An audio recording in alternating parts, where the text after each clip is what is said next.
My name is Vera Beyer, and I am exactly 30 years old. For my entire life, I believed I was the hard-working daughter of a West Virginia timber family. I spent my youth scaling the rugged forested peaks of the Appalachian Mountains, appraising white oak and marking property lines to earn a permanent place at their dinner table. The people who raised me always preached that family loyalty was paid in sweat. But on the night of my 30th birthday, in a rented lodge packed with 75 staring relatives, the man I called my father slid a heavy manila folder across the oak table. The DNA test inside did not just sever our bloodline. It exposed a staggering, orchestrated theft. When my mother reached out and snatched my house keys right out from under me, the truth finally clicked into place. They had not gathered everyone here to celebrate my life. They had gathered to legally erase me. Before I share how I brought their empire crashing down, let me know your age and where you are watching from in the comments below. Welcome to Amanda Told Stories. Hit like and subscribe if you have ever had to break free from toxic people. The mountain retreat smelled of roasted venison and burning hickory. It was a sprawling timber lodge, nestled deep within the jagged peaks, rented specifically for this milestone birthday. 75 people stood shoulder to shoulder in the great room. Aunts, uncles, and cousins I'd known since childhood held crystal glasses filled with bourbon and sweet tea. Yet the room felt like a vacuum. No one spoke. No ice clinked. Every gaze locked onto me, heavy with a suffocating silent judgment. I thought the quiet was a setup for a surprise toast. I stood near the roaring stone hearth, wearing my favorite canvas jacket over a flannel shirt, smiling awkwardly at the sea of familiar faces. Vernon stood tall at the head of the long dining table. He did not blink. His calloused fingers, stained with years of engine grease and pine pitch, tapped the thick paper envelope once. The sharp smack echoed off the vaulted ceilings. "The lab results came back yesterday," Vernon said. His voice carried a cold, serrated edge that cut through the warmth of the fire. "You are not our blood. You never were. We expect repayment for 30 years of squandered resources." My lungs forgot how to pull in air. The rustic walls of the lodge seemed to tilt. I waited for the punchline, for Vernon to crack a rare smile and pour a round of drinks. But his jaw remained set like carved granite. Before the sheer weight of his words could settle, Lucille moved. The woman who played the role of my mother stepped out from the shadow of the staircase. She did not offer a tear or a comforting word. Her hand darted out like a striking viper, snatching my keychain directly off the polished wood of the table.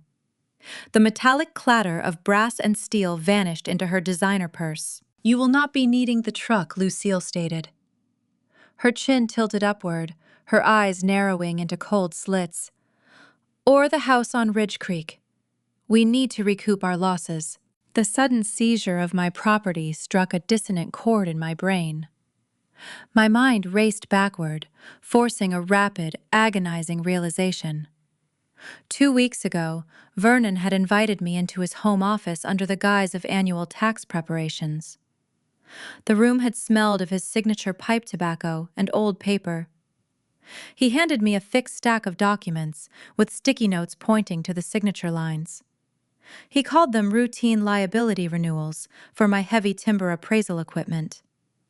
I had scrawled my name on the dotted lines without reading the fine print, trusting the man who taught me how to read tree rings and navigate river currents. I remembered the specific blue ink pen he handed me and the way he patted my shoulder when I finished signing. It was a rare gesture of affection that I now realized was just a calculated distraction. They were not insurance forms. They were quitclaim deeds and power of attorney authorizations. This public humiliation was not a spontaneous outburst. It was an orchestrated eviction. They had spent weeks carefully dismantling my life behind my back, waiting for this exact moment to drop the curtain. I had spent my 20s mapping dangerous terrain, freezing in the winter mud to secure logging contracts that kept this family afloat, and they had legally harvested my success in a single afternoon. A sharp draft slipped through the window panes, raising the hair on my arms. I did not beg, I did not cry. Weeping was a weakness Vernon always punished, and I refused to give him the satisfaction of watching me break. Instead, I let my right hand slip deep into the flannel-lined pocket of my canvas jacket. My thumb brushed against the cold, ridged edges of my heavy titanium flash drive. Inside that small metal casing rested the true lifeblood of my forestry consulting firm. Encrypted client ledger soil samples and high-resolution topographical maps were safely locked behind passwords only I knew. They had stolen the vehicles and the real estate through a dirty paper trail, but they missed the brain of the operation. I scanned the silent crowd, searching for a single ally. Uncle Ray, the man who spent a decade teaching me how to cast a fishing line in the rushing rivers, stared intently at the floorboards. Aunt Jean, who used to braid my hair on Sunday mornings, adjusted her collar and stepped backward. The silence of my family was a profound, stinging betrayal. They all knew. They had come to watch the slaughter. My sister Roxanne stood near the exit doors. A smug, satisfied smile played on her glossed lips as she leaned her weight into her husband, Clayton. Clayton was a mid-level executive at a regional energy firm known for polluting the local waterways. He wore a watch that cost more than my first truck. "This is going to make the transition so much cleaner," Clayton whispered to Uncle Ray, who stood beside him.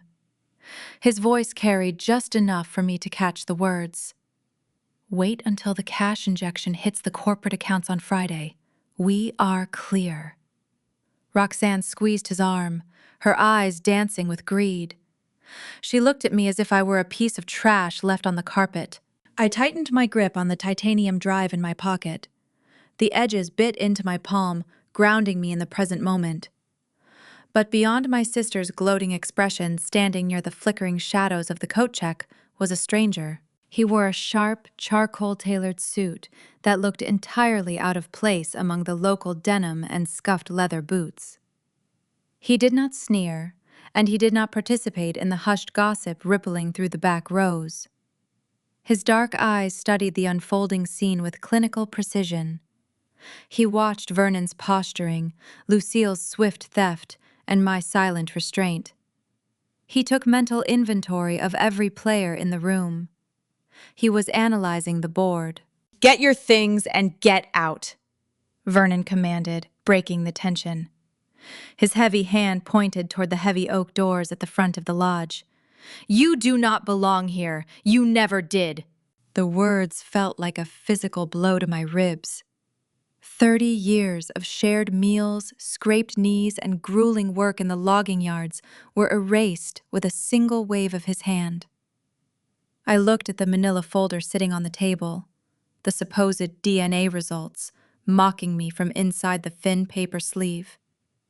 If I was not their blood, then whose blood was I running on?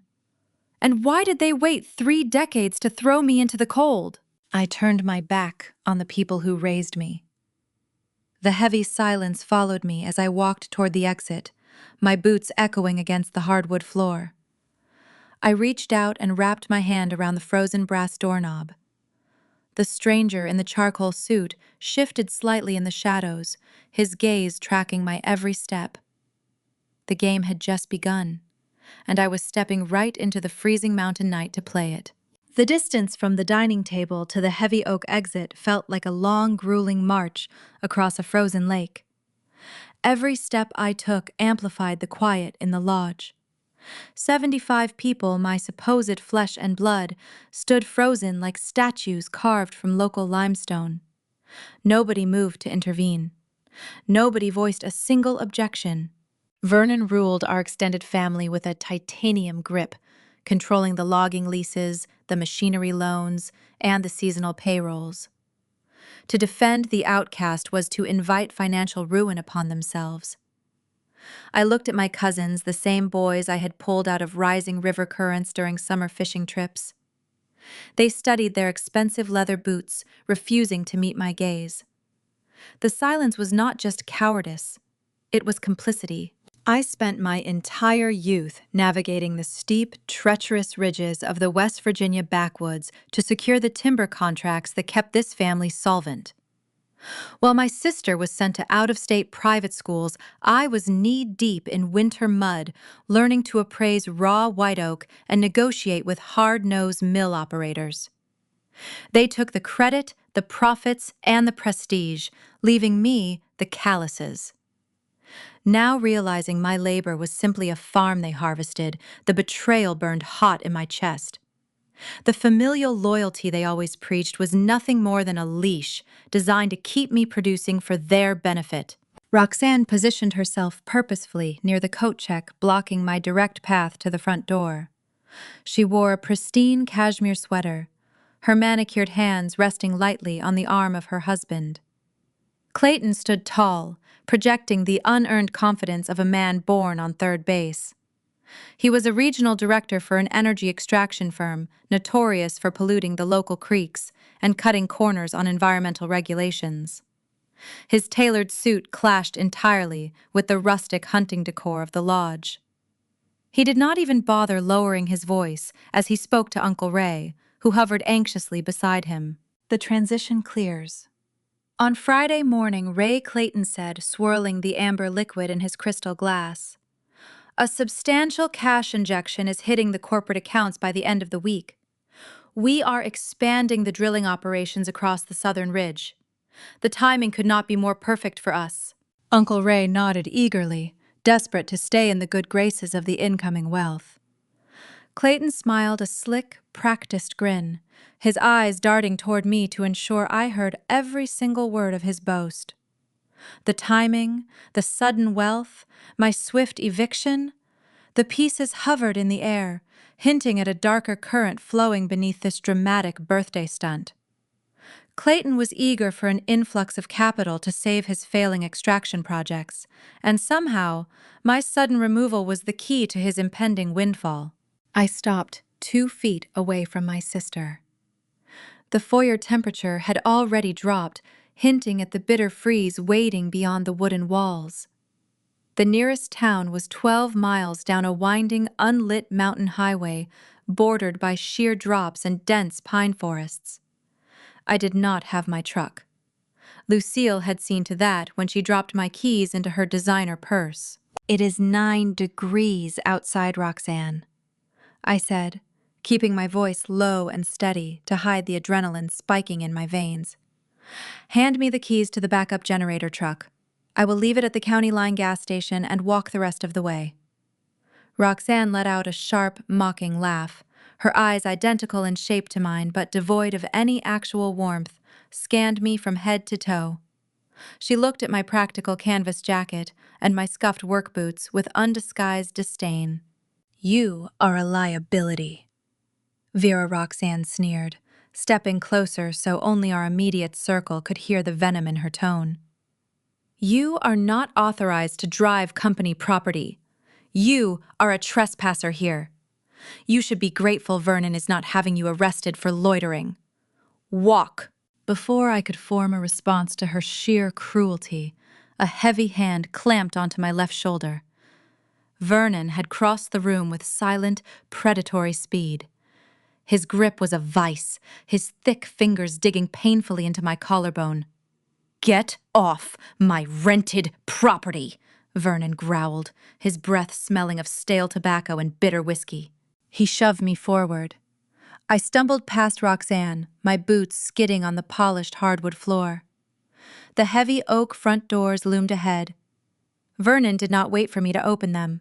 He pushed the heavy iron latch down and forced the door wide open, welcoming the brutal, howling wind of the Appalachian night into the warm lodge. I caught my balance just as he shoved me a second time, propelling me onto the frosted wooden planks of the wraparound porch. The cold hit me like a physical wall, stealing the breath from my lungs in an instant. I turned around to face him, my fists clenching tight at my sides.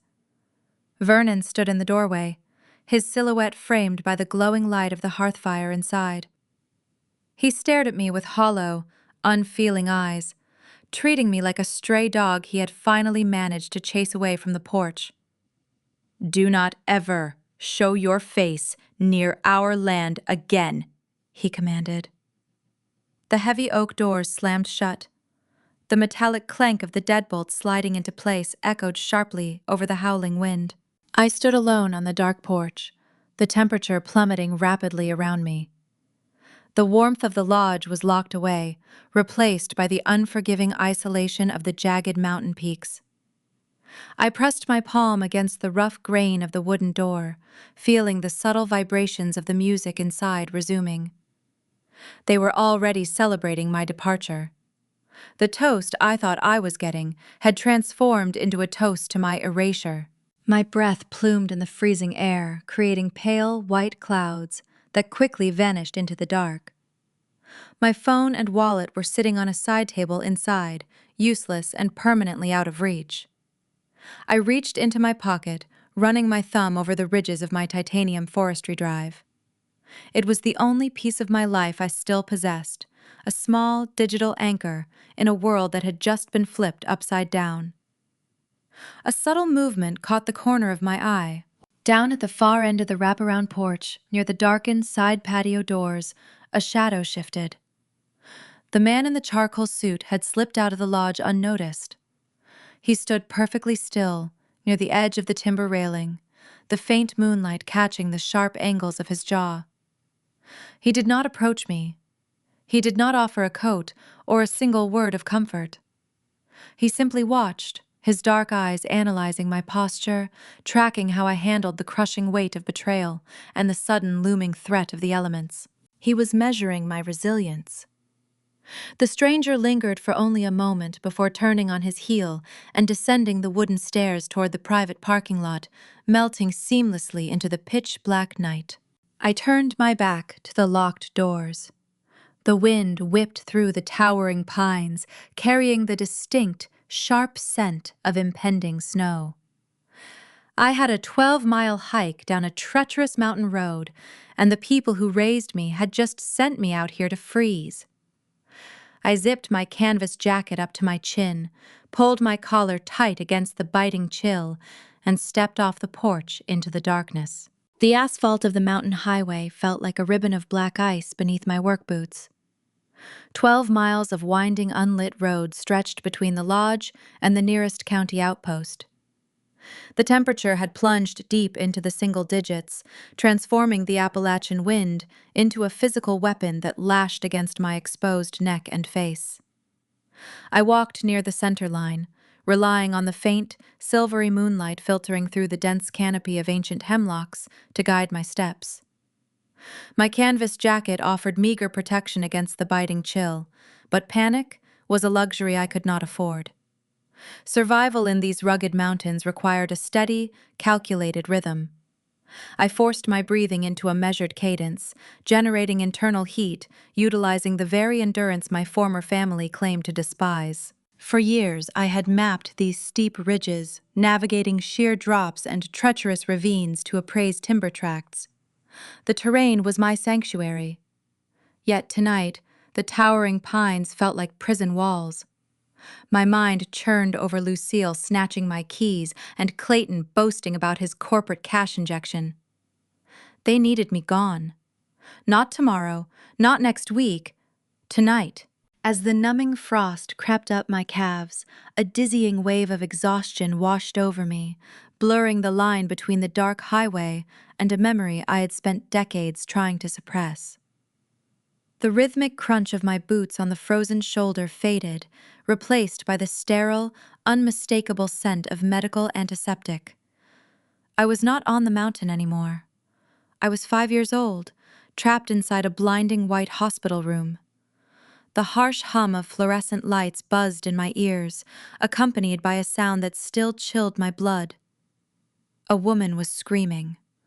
It was a raw, guttural cry of pure agony, echoing down a featureless corridor. In the recurring nightmare, I always reached for the door, desperate to find the source of that agonizing sound, But before my small fingers could touch the metal handle, rough hands would seize my shoulders. The vision snapped into focus. Vernon. His thick fingers digging into my collarbone, shaking my small frame until my teeth rattled. "You saw nothing," he hissed, his face contorted in a rage so potent it paralyzed my vocal cords. "You never speak of this place. You belong to us now." The jarring memory snapped me back to the freezing reality of the highway. I stumbled over a loose rock, catching my balance just before tipping over the steep embankment. That dream had haunted my childhood always, resulting in Vernon locking me in the root cellar to ensure my silence. He claimed I possessed an overactive imagination, a flaw that required strict discipline. But tonight, armed with the knowledge of that sterile hospital room, did not feel like a childish nightmare. It felt like a suppressed truth fighting to break through a 30-year-old dam. A low mechanical rumble vibrated through the soles of my boots, interrupting my thoughts. I paused, tilting my head toward the winding curve about a quarter-mile behind me. The distinct, throbbing roar of a heavy diesel engine echoed off the canyon walls. Headlights pierced the thick darkness, cutting wide, sweeping arcs through the pine trunks. A vehicle was approaching, moving far too fast for the icy mountain switchbacks. I stepped off the asphalt, moving on to the narrow gravel shoulder to let the driver pass. The high beams rounded the corner, blinding me instantly. I shielded my eyes with my forearm, expecting the truck to correct its trajectory and follow the center line. Instead, the engine roared louder, the transmission downshifting as the vehicle rapidly accelerated. The driver was not staying in their lane. The heavy rig swerved deliberately, crossing the double yellow lines, aiming directly for the gravel shoulder where I stood. Through the blinding glare, the stark silhouette of the vehicle materialized. It was not a local pickup. It was a heavy, unmarked utility truck, a corporate rig, the exact model Clayton utilized for his energy extraction sites. The imposing steel brush guard on the front grille gleamed under the moonlight, closing the distance at a terrifying speed. There was no time to run down the road. To my right stood a solid wall of jagged limestone. To my left, the shoulder dropped off into a steep, frozen ravine, littered with broken branches and jagged rocks. The roaring grille was less than 50 feet away. I threw my body weight to the left, launching myself off the edge of the highway just as the utility truck plowed through the space I had occupied a fraction of a second prior. Gravity seized me. I crashed through the brittle winter brush, my shoulders slamming brutally against the icy incline. I tumbled down the steep embankment, fighting to protect my head as I collided with rocks and frozen roots. The sheer momentum dragged me 20 feet into the dark ravine before I slammed into the thick trunk of a fallen oak tree. The impact knocked the oxygen from my lungs in a sharp, agonizing burst. Above me, the utility truck skidded to a halt on the gravel. The heavy tires crunched loudly. I lay perfectly still in the frozen ditch, pressing my face into the snow and dead leaves, suppressing the urge to gasp for air. The driver left the engine idling. A heavy door groaned open. Heavy boots stepped onto the pavement. The glow of a flashlight swept over the edge of the cliff, the beam cutting through the branches just inches above my hiding spot. I held my breath, ignoring the sharp, searing pain radiating from my bruised ribs and the warm trickle of blood running down my forehead. This was not a warning. They did not just want to evict me. Clayton needed a clean transition for his mysterious cash injection, and an exiled sister asking questions in town tomorrow morning was a loose end. They needed a tragic accident, a frozen body found at the bottom of a ravine after a drunken birthday dispute. The flashlight beam swept the brush one last time before clicking off. The heavy door slammed, the diesel engine revved, and the truck sped away into the night, leaving me for dead in the freezing dirt. I waited until the taillights vanished completely before forcing my battered body to move. Every muscle screamed in protest as I grabbed the icy roots, pulling myself up the steep incline inch by agonizing inch. My knuckles scraped against the frozen ground, leaving small streaks of crimson in the snow. When I finally dragged myself back onto the black asphalt, my canvas jacket was torn and my knees trembled under my own weight. I did not stop. I could not let the cold settle into my joints. I walked for hours, propelled by a cold, calculating fury that burned hotter than the freezing Appalachian wind. The sun began to breach the eastern ridge, casting a pale gray light over the jagged peaks when a flickering neon sign finally pierced the gloom. It was a rural, run-down gas station, sitting at the county line crossroads. The parking lot was empty, the fluorescent lights humming quietly in the dawn chill.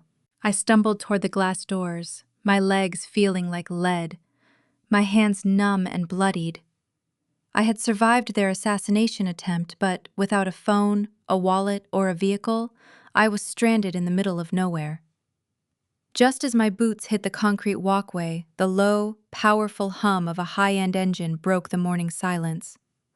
Headlights swept across the frosted pavement, signaling the arrival of a sleek vehicle that did not belong in this desolate terrain. The sleek black SUV glided into the desolate parking lot, its tires crunching over the frost-covered pavement. It was a pristine, late-model vehicle, standing in stark contrast to the rusted-out pickup trucks that usually frequented this county line crossroads. The headlights cut through the gray dawn, casting long, menacing shadows across the cracked concrete.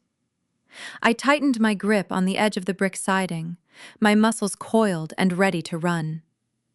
After surviving the deliberate swerve of Clayton's utility rig, I was not about to become a sitting duck at a rural gas station. The driver's side door opened with a quiet, heavy thud. The man who stepped out was the same stranger from the lodge.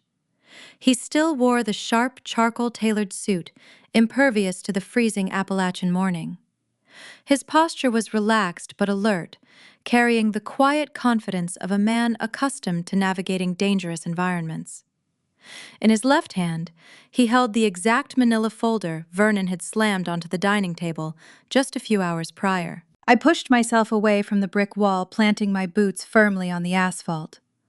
My breath plumed in the frigid air. The dried blood on my forehead cracked as I narrowed my eyes. Out here, a corporate suit pulling up to a deserted pump at sunrise was a beacon for trouble. My mountain instincts screamed at me to vanish into the tree line, but the sight of that folder anchored my boots to the ground. "You look like you had a rough descent," the man said, his voice smooth and devoid of any mocking tone. He stopped 10 feet away, maintaining a respectful distance. "I saw the tire tracks on the ridge. Clayton always was a reckless driver." "How do you have that folder?" I asked, ignoring his observation. My voice rasped, dry from the freezing wind.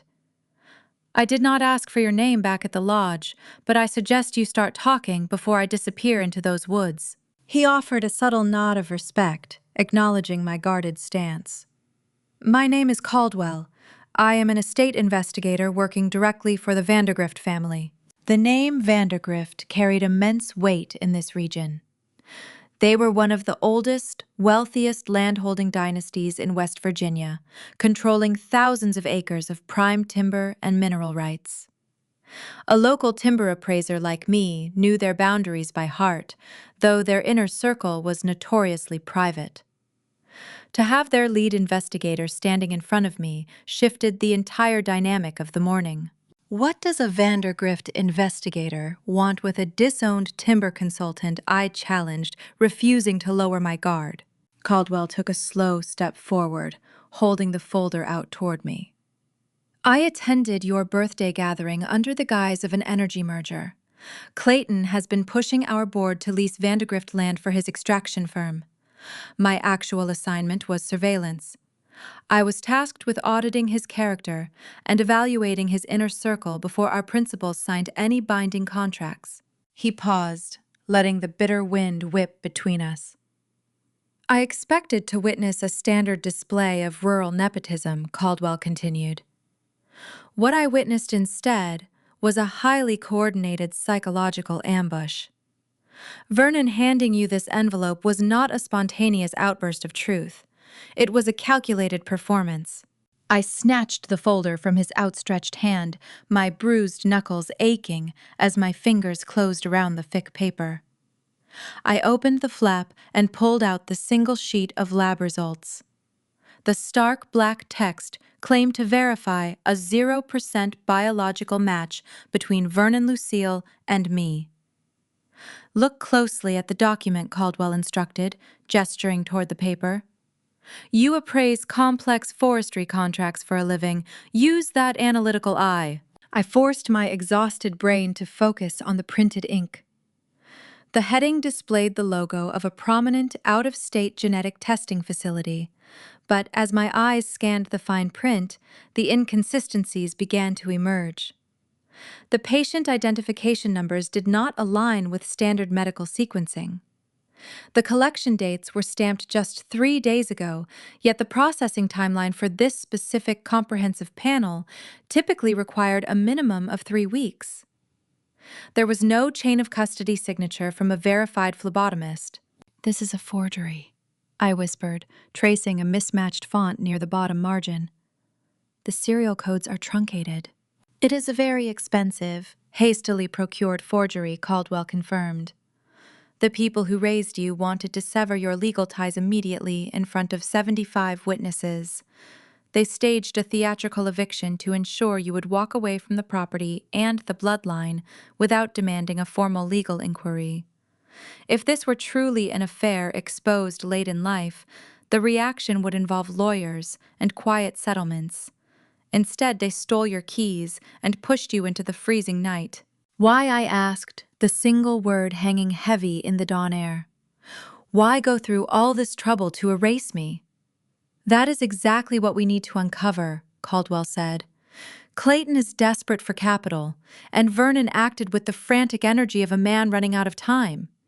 They staged this stunt because you are standing in the way of something much larger. But you cannot fight them standing in a frozen parking lot with bruised ribs." He reached into his tailored jacket and withdrew a small, sleek electronic device. He extended his hand, offering me a secure burner phone. "The Vandergrift estate has a private, fortified safe house 20 miles from here," Caldwell stated, his dark eyes locking onto mine. "It has heat, medical supplies, and unrestricted internet access. I am offering you temporary shelter and resources. But if you get into my vehicle, you must trust me. We are dealing with desperate people who have already proven they are willing to run you off a mountain." I stared at the black device resting in his palm. My Appalachian independence chafed at the idea of relying on a corporate stranger. I had spent my entire career fighting to prove I did not need handouts from wealthy men in suits. But the reality of my situation was undeniable. My sister and her husband were actively trying to kill me. The parents I had trusted my entire life had fabricated a genetic lie to rob me of my livelihood. I was freezing injured and entirely cut off from my own network. Pride was a luxury that would only result in my death. I reached out and took the burner phone from his hand. "You try to cross me," I warned, my voice hardening into a vow, "and you will find out exactly how well I know the bottom of these ravines." "I would expect nothing less," Caldwell replied smoothly, gesturing toward the passenger side of the SUV. I walked around the hood of the vehicle, the residual heat of the engine washing over my freezing skin. I opened the heavy door and climbed into the leather seat. The interior was warm, smelling of subtle cologne and expensive upholstery. As Caldwell settled into the driver's seat and shifted the transmission into gear, I booted up the burner phone. The screen flickered to life, displaying a secure, encrypted interface. I needed to establish a lifeline to my own digital assets. I reached into my canvas jacket, pulling out the heavy titanium flash drive. It was my safeguard, containing the unique authentication tokens linked directly to my forestry consulting servers. Using a hidden adapter tucked inside the casing of the drive, I plugged the titanium key directly into the charging port of the burner device. The moment the metal connection clicked into place, the screen of the phone flashed bright crimson.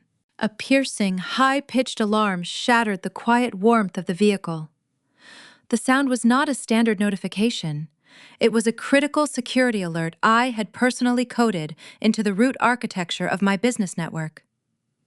Caldwell hit the brakes, the SUV skidding slightly on the frosted gravel before coming to a complete stop near the edge of the highway. He turned toward me, his hand dropping toward the center console, sensing the immediate escalation in tension. "What is that?" Caldwell demanded, his eyes darting to the flashing red screen. My chest tightened as lines of raw data began cascading across the small digital display. The alert detailed a brute force intrusion originating from a highly sophisticated external terminal. Someone was bypassing the primary firewalls of my local server farm, back in town. "They are not just taking the trucks and the house," I said, my fingers flying across the digital keyboard to trace the origin of the breach. The keystrokes felt entirely detached from my shivering body. "They are actively breaking into my company servers. Clayton is trying to seize my timber contracts." The digital map on the screen refreshed, pinpointing the hostile IP address. The attack was not coming from a random hacker. It was broadcasting directly from the corporate headquarters of Clayton's energy extraction firm. The Golden Child and his husband were moving to liquidate my life's work before the sun even fully cleared the horizon. "Drive," I commanded, tossing the manila folder onto the dashboard. "We need to reach that safe house right now. If they breach the secondary firewall, they get everything." Caldwell pressed his foot onto the accelerator. The heavy tires gripped the frozen asphalt, launching the vehicle down the mountain highway as the digital alarm continued to shriek. The game had shifted from physical survival to a digital war, and I was about to unleash every ounce of tactical knowledge I possessed to protect my empire.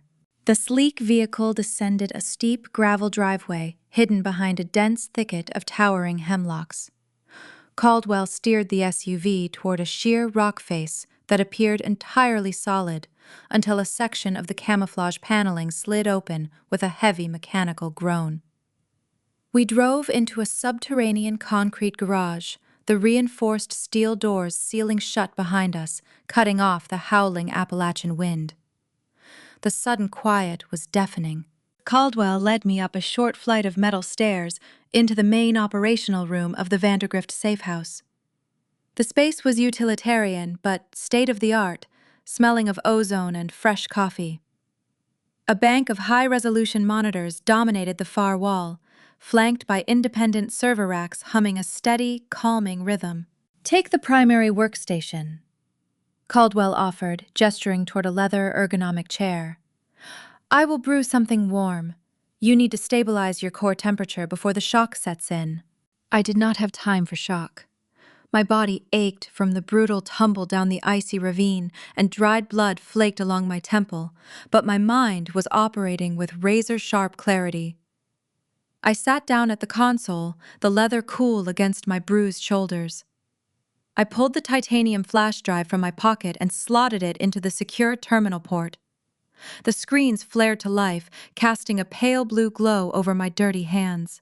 My forestry consulting firm was not just a collection of paper contracts stored in a filing cabinet. Over the past decade, I had personally coded a proprietary mapping and appraisal software tailored specifically to the unique, jagged topography of West Virginia. Off-the-shelf programs could not calculate the complex soil densities or map the unpredictable riparian buffer zones of the mountain ridges.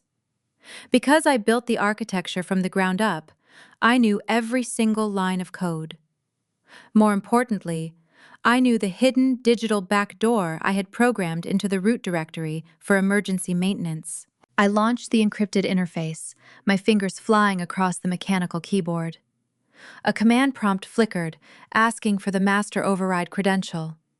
I typed the sequence, holding my breath, as the progress bar raced across the screen. The system verified my token. I was in. Instead of shutting the servers down, I activated a shadow protocol, rendering my presence entirely invisible to anyone else logged into the network.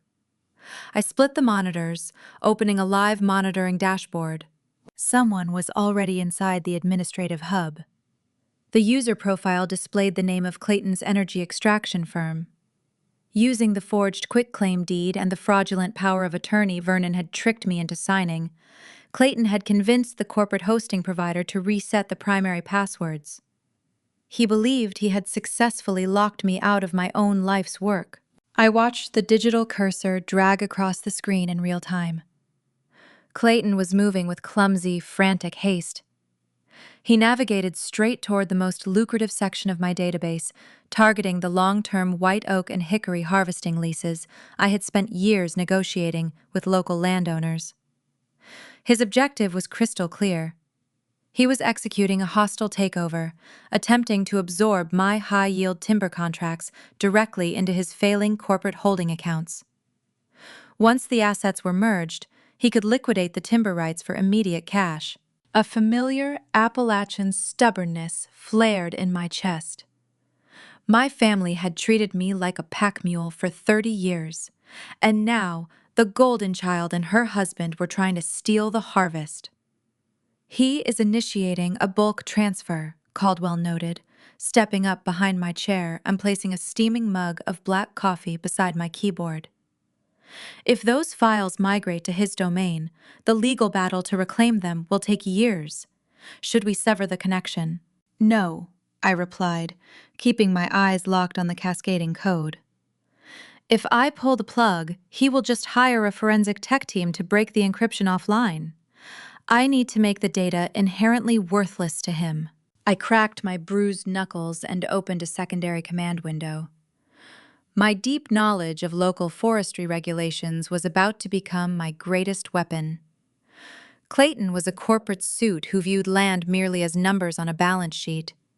He did not understand the intricate environmental zoning laws of the mountain terrain. I isolated this specific batch of client ledgers he was attempting to download. Using a rapid sequence of keystrokes, I injected a hidden script into the metadata of every single contract. I altered the GPS coordinates and the land classification tags by a few crucial degrees. Instead of prime, unrestricted harvesting land, the updated data flagged the entire portfolio as federally protected endangered species habitats. If Clayton tried to submit these specific leases to the bank for collateral, the automated environmental flags would trigger immediate regulatory audits. Any extraction or drilling on those specific coordinates would result in millions of dollars in federal fines. I effectively turned my golden contracts into digital poison. I initiated the trap, letting the modified files slip seamlessly into Clayton's outgoing download queue. He accepted the transfer, completely blind to the sabotage. He took the bait. I murmured, a cold satisfaction settling over me, but the engagement was not over. Clayton had made a fatal tactical error. By establishing a direct, unencrypted bridge between my servers and his corporate network to expedite the transfer, he had left his own back door wide open. He was too arrogant to secure his perimeter, assuming a rural timber appraiser lacked the technical prowess to fight back. I reversed the connection, funneling my signal through his open port. The screens shifted, displaying the internal directory of his regional energy firm. "Let us see why you are in such a hurry, Clayton," I whispered, navigating past his rudimentary security protocols. I accessed the central financial ledgers of his extraction company. The spreadsheets populated the monitors in a wash of stark red numbers. The truth of my sister's lavish lifestyle materialized before my eyes. Roxanne drove a luxury imported SUV, wore designer coats, and hosted lavish dinner parties. Clayton boasted about his executive status and projected endless wealth. But the internal balance sheets painted a picture of absolute impending ruin. His firm was drowning in crushing corporate debt. 3 of his primary drilling sites in the Southern Valley had turned up dry, yielding nothing but toxic wastewater. The company was months behind on massive loan repayments to aggressive private equity backers. The Environmental Protection Agency was preparing to levy severe penalties for their reckless pollution of the local creeks. The boastful cash injection Clayton had bragged about to Uncle Ray at my birthday party was not an incoming investment. It was a desperate lifeline. He intended to liquidate my stable, highly profitable forestry business to cover his staggering deficits and stave off bankruptcy for a few more months. My family had not disowned me out of sudden moral outrage. Their cruelty was fueled by desperate financial panic. Vernon and Lucille were willing to destroy my entire existence simply to maintain the illusion of Roxanne's fabricated success. The revelation shifted the heavy weight sitting in my chest. I was not fighting a powerful, untouchable dynasty. I was fighting a pack of cornered rats on a sinking ship. The fear that had gripped me on the freezing mountain highway evaporated, replaced by a calculated, lethal focus. I had the high ground now. I possessed the undeniable proof of their corporate insolvency, and I had successfully protected my own assets. I leaned back in the leather chair, reaching for the warm mug of coffee. The bitter liquid coated my dry throat, providing a much-needed surge of energy. I closed the remote connection, severing Clayton's digital bridge and leaving him alone with his poisoned files. We secured the perimeter, I told Caldwell, turning to face him. They have nothing of value. Caldwell offered a rare, genuine smile, clearly impressed by the swift, tactical execution. You handle pressure remarkably well for someone who was just run off a cliff. I grew up navigating jagged edges, I replied, my tone flat. You learn to watch your step. Before I could ask him to detail the Vandergrift connection, a sharp, rhythmic chime echoed through the operational room. The sound emanated from a separate security console situated near the metal staircase. Caldwell turned his attention to the auxiliary monitors displaying the live camera feeds from the surrounding forest. The digital war was paused, but the physical world was catching up. A vehicle was idling at the concealed gate a half-mile up the driveway.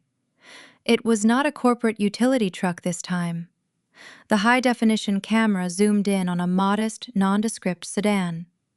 A man stepped out into the freezing dawn, wearing a cheap suit and clutching a thick stack of manila envelopes. He approached the intercom, waving a piece of paper toward the lens. Caldwell narrowed his eyes, examining the feed. He bypassed our physical security perimeter far too easily. He is a process server. I realized, my heart rate accelerating as I recognized the distinct layout of the legal documents in the man's hands. They failed to eliminate me on the highway, and they failed to steal the digital assets. Now the people who raised me were shifting their strategy. They were bringing the fight directly into the harsh, unforgiving light of the legal system. The next phase of their coordinated attack had officially arrived on the doorstep. The heavy steel door of the subterranean garage groaned as Caldwell triggered the remote release from the security console. He did not send the process server away. In the world of corporate warfare, avoiding a summons only delayed the inevitable and signaled fear. He instructed me to remain upstairs in the operational room while he descended the metal staircase to retrieve whatever paper weapon my former family had deployed. I sat back in the ergonomic chair, the glow of the monitors casting long shadows across the concrete walls. My pulse hammered a frantic rhythm against my bruised ribs. After the failed attempt on my life upon the icy mountain highway, and the digital intrusion into my forestry servers, a legal maneuver felt surreal. It was a stark reminder that the people who raised me were fighting a multi-front war. Footsteps echoed on the metal grating. Caldwell emerged, holding a thick, cream-colored envelope sealed with the insignia of a prominent Charleston law firm. He did not open it. He walked across the room and placed the heavy packet directly in front of my keyboard. "They are moving fast," Caldwell noted his tone, measuring my reaction. "Retaining this specific firm on a Sunday morning requires significant capital and intense desperation." I reached out my fingers, stiff and aching from the freezing plunge into the ravine. I broke the seal and slid the crisp documents onto the desk. The bold black lettering at the top of the first page read, Summons and civil complaint. The plaintiffs were listed as Vernon and Lucille Byer. The defendant was me. My eyes scanned the dense paragraphs of legalese, searching for the core accusation. When I found the total sum of damages demanded, the breath stalled in my throat. $500,000. They were suing me for unjust enrichment and fraudulent representation. The attached exhibits contained a meticulously itemized ledger spanning 3 decades. My entire existence had been boiled down to an invoice. They billed me for the prenatal care Lucille received before I was born. They billed me for the pediatric dental work I needed at age 7. There were line items for the winter coats I wore to walk to the school bus, the groceries I ate at their dinner table, and the chainsaw safety courses they required me to take so I could work their timber leases as a teenager. A suffocating weight pressed down on my chest. The trauma of the birthday ambush had been a sudden, sharp shock, but this document was a slow, deliberate strangulation. Every memory of comfort I thought I possessed was a fabricated loan. The Sunday dinners, the graduation gifts, the shelter of the roof over my head, none of it was family. It was a running tab. They had kept receipts on my childhood, waiting for the day they could hand me the bill. My hands began to tremble. I dropped the paperwork onto the desk, leaning forward to press the heels of my palms against my burning eyes. For 30 years, I had believed that if I just worked harder, appraised more land, and brought in more lucrative logging contracts, I would finally earn their unconditional respect. Instead, I was nothing but a biological imposter they had tolerated for profit. The profound realization that I had never truly been loved threatened to pull me under a dark, crushing tide of grief. A ceramic mug slid into my line of sight, coming to a rest right on top of the lawsuit. Steam rose from the dark liquid, carrying the rich, grounding aroma of fresh espresso. "Drink it," Caldwell instructed gently. He pulled up a secondary chair and sat beside me, his demeanor acting as a sturdy anchor against the storm raging in my head. "I know the psychological toll a document like that takes. It is designed to shatter your resolve. But you need to look at it through the lens of a tactician, not a daughter."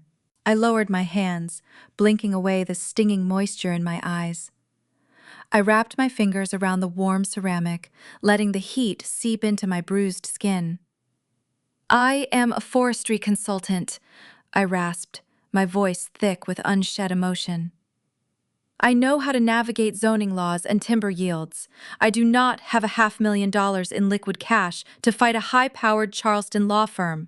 "That is exactly what they are counting on," Caldwell said, tapping his index finger against the corner of the legal packet. "This is a classic intimidation tactic.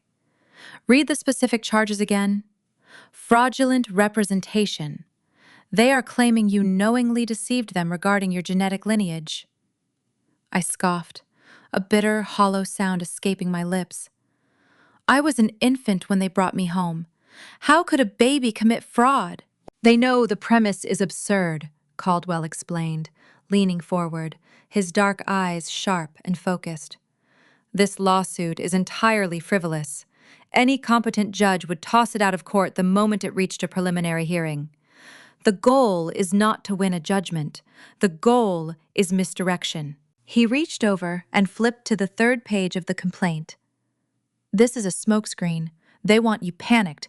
They want you scrambling to find a public defender, draining your limited resources, and sitting in deposition rooms arguing over the cost of childhood groceries. If your eyes are locked on this absurd $500,000 invoice, you will not be looking at the real prize." I took a slow, deliberate sip of the espresso. The bitter caffeine sharpened my senses, burning away the lingering fog of betrayal. I replayed his words, viewing the legal threat from an entirely different angle. Vernon and Clayton had already tried to steal my digital assets to cover their staggering corporate debts. They were frantic for cash. Spending exorbitant retainer fees on a flashy law firm to file a doomed lawsuit was a severe contradiction. Unless the lawsuit is a shield, I murmured, the gears in my mind finally clicking into place.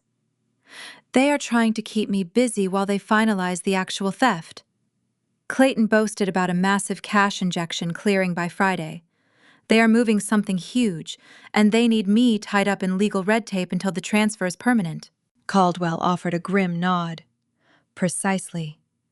But Vernon and his lawyer made a fatal strategic error by filing this specific complaint. They were too eager to intimidate you, and they left a glaring vulnerability in their own armor. I stared at the itemized ledger tracing the columns of fabricated expenses. If they are suing me for restitution of 30 years of financial support, I reasoned aloud, the tone of my voice shifting from hollow grief to a low, lethal hum, then the burden of proof is on them. They have to prove they actually spent this money to raise me. Exactly, Caldwell said, a predatory glint appearing in his eyes.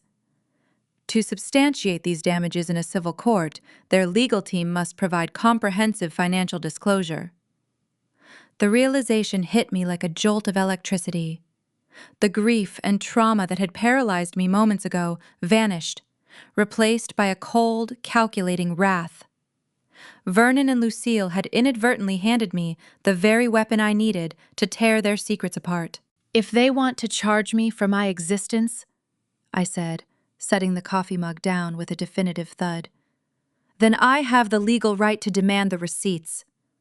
The discovery process for this lawsuit gives me the absolute right to subpoena every single banking record, tax return, and hidden offshore ledger Vernon and Lucille have touched over the past 3 decades. We do not even need to wait for a judge to grant the subpoena, Caldwell noted, turning toward the bank of high-resolution monitors. I have contacts within the financial sector who owe the Vandergrift estate significant favors. We can initiate a preemptive forensic audit of their routing numbers right now. We use their own legal complaint as the justification for the inquiry. The trap they laid for me was about to snap backward, catching them in its steel jaws. I slid the lawsuit aside and pulled the keyboard back toward the center of the desk. My fingers hovered over the keys, fueled by a renewed, burning purpose. I was no longer the unwanted outcast freezing on a mountain highway. I was an adversary, armed with access motivation and a ruthless desire to uncover the truth. Give me the tracking numbers for Clayton's primary holding accounts, I instructed, my eyes locked on the glowing screens. We are going to trace every dime Vernon ever spent. I want to know exactly how a local logging manager afforded private schools for his golden child while claiming financial ruin. As Caldwell began reciting the encrypted routing digits, a deep, unsettling intuition took root in my chest. We were about to dig into 30 years of buried family history, and the ledger was going to reveal a rot far deeper than petty theft. The next phase of the investigation was initiated, and the dark, hidden origins of my own life were finally within my grasp. Caldwell recited the encrypted routing digits from memory. I typed the numbers into the search query, my fingers striking the mechanical keys with a practiced rhythm. The software initiated a forensic trace, bypassing the superficial banking layers Vernon used to pay local utilities and property taxes. We dove deep into the digital subfloor. Lines of financial code cascaded down the high-resolution monitors, illuminating the dark operational room with a pale, unforgiving glow.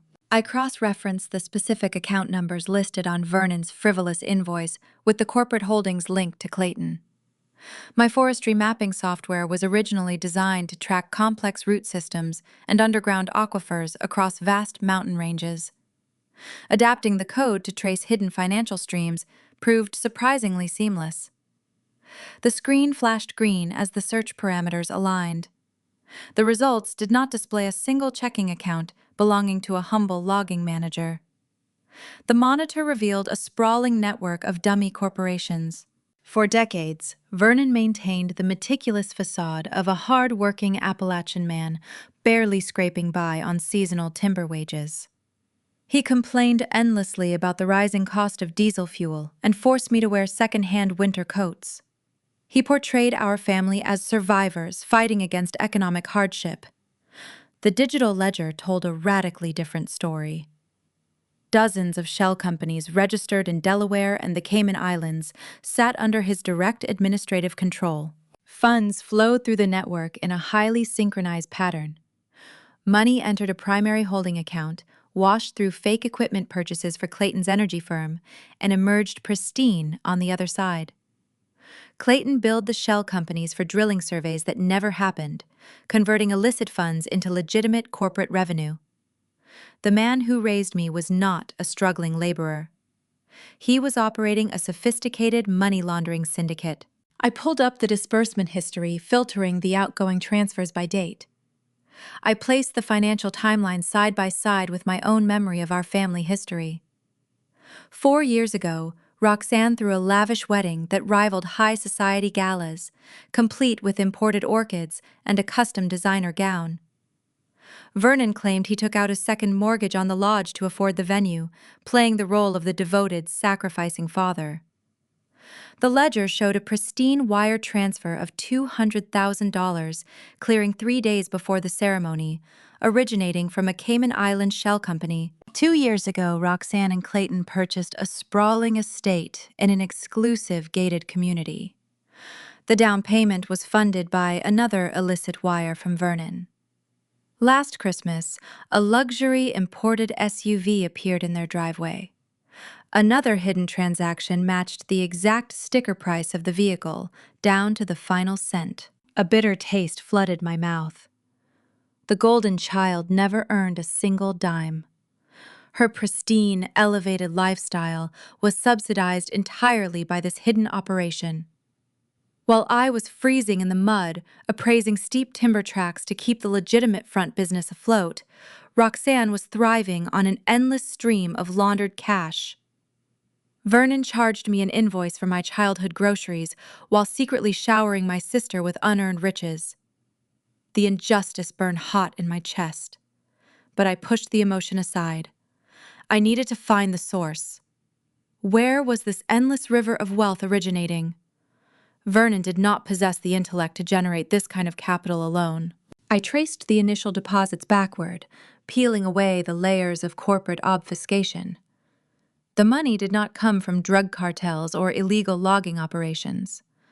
The funds originated from a highly secured, anonymous financial institution based in Geneva. I ran a decryption script on the source identifier, forcing the system to render the details of the originating account. It was a generational trust fund. The scale of the listed assets stole the breath from my lungs. The holdings included prime coastal real estate, international equities, and vast mineral rights stretching across multiple continents. The current valuation exceeded 9 figures. It was not just a bank account. It was an empire. I isolated the governing documents of the trust to understand the legal parameters. The rules were incredibly rigid. For 30 years, the trust distributed a generous monthly stipend specifically designated for the care and maintenance of a single beneficiary. That monthly stipend alone was more than most local families earned in a decade. Vernon and Lucille had been siphoning that care fund, washing it through Clayton's failing firm and feeding it directly to Roxanne. But the monthly payouts were abruptly ending. I scrolled down to the maturation clause. The trust was scheduled to liquidate its primary principal and transfer the entire billion-dollar balance to the beneficiary upon their 30th birthday. My 30th birthday. The exact day Vernon slid that manila folder across the oak table. The exact week Clayton boasted about a life-changing cash injection clearing by Friday. The puzzle pieces began to collide with staggering force, forming a picture so sinister it defied logic. I read the final requirement for the trust liquidation. The bank would not release the principal based on a signature alone. The maturation clause mandated a physical biometric verification from the true biological heir. They required a fingerprint and a retinal scan to unlock the final vault. The fraudulent DNA test was not a theatrical display of anger. It was the crucial first step in a calculated identity theft. If Vernon and Lucille simply wanted to disown me, they would have done it privately behind closed doors. They staged the public ambush to create 75 witnesses who would testify that I was not a part of their lineage. They needed to legally erase me from the family tree before Friday. I pulled up the latest document uploaded to the secure banking portal. It was a modified birth certificate accompanied by a forged genetic affidavit. They were naming Roxanne as the biological beneficiary of the trust. The sheer audacity of the scheme forced me to stand up from the leather chair. My mind raced through the sequence of events. Vernon and Lucille were planning to swap the identities. They kicked me out into the freezing Appalachian night so I would be physically absent when the bank requested the biometric signature. Clayton sent the utility truck to run me off the mountain to ensure I could never walk into a police station and contest the claim. Roxanne would step forward on Friday morning armed with forged medical records claiming to be the true heir. She would provide her biometric scan, secure the $1 billion, and funnel the wealth into Clayton's accounts. They would leave me destitute, stranded in the mountains, holding a fraudulent $500,000 invoice for a childhood they were paid millions to provide. I paced the length of the concrete operational room, the magnitude of the betrayal sinking into my bones. Every scolding, every punishment, every time they told me I was a burden was a calculated psychological tactic to keep me subservient while they robbed my future. But a glaring logical gap remained. I stopped pacing and turned to Caldwell. His dark eyes were already watching me, waiting for my mind to bridge the final chasm. If the trust requires a biometric scan from the true heir, and they are faking Roxanne's identity to steal it, then the trust does not belong to Roxanne. The monthly stipend was meant for the care of a specific child. Vernon and Lucille went through immense trouble to legally erase me on my 30th birthday, the exact day the trust matures. Who am I, Caldwell? I asked the question, the words feeling foreign and heavy on my tongue. If my entire life is a cover story for this trust fund, and Vernon is not my father, then whose money are they trying to steal? Caldwell stepped forward, his posture shifting from a corporate observer to a solemn bearer of profound truths. The investigation he conducted for the Vandergrift estate was never about an energy merger. It was always about me. He reached into his tailored jacket and pulled out a faded, pristine photograph, holding the answers that would rewrite my entire existence. Caldwell placed the photograph gently onto the steel desk. The glossy paper felt cold against my bruised fingertips as I picked it up. The image was decades old, the colors fading into muted sepia tones. It depicted a woman standing on the sweeping stone veranda of a grand estate.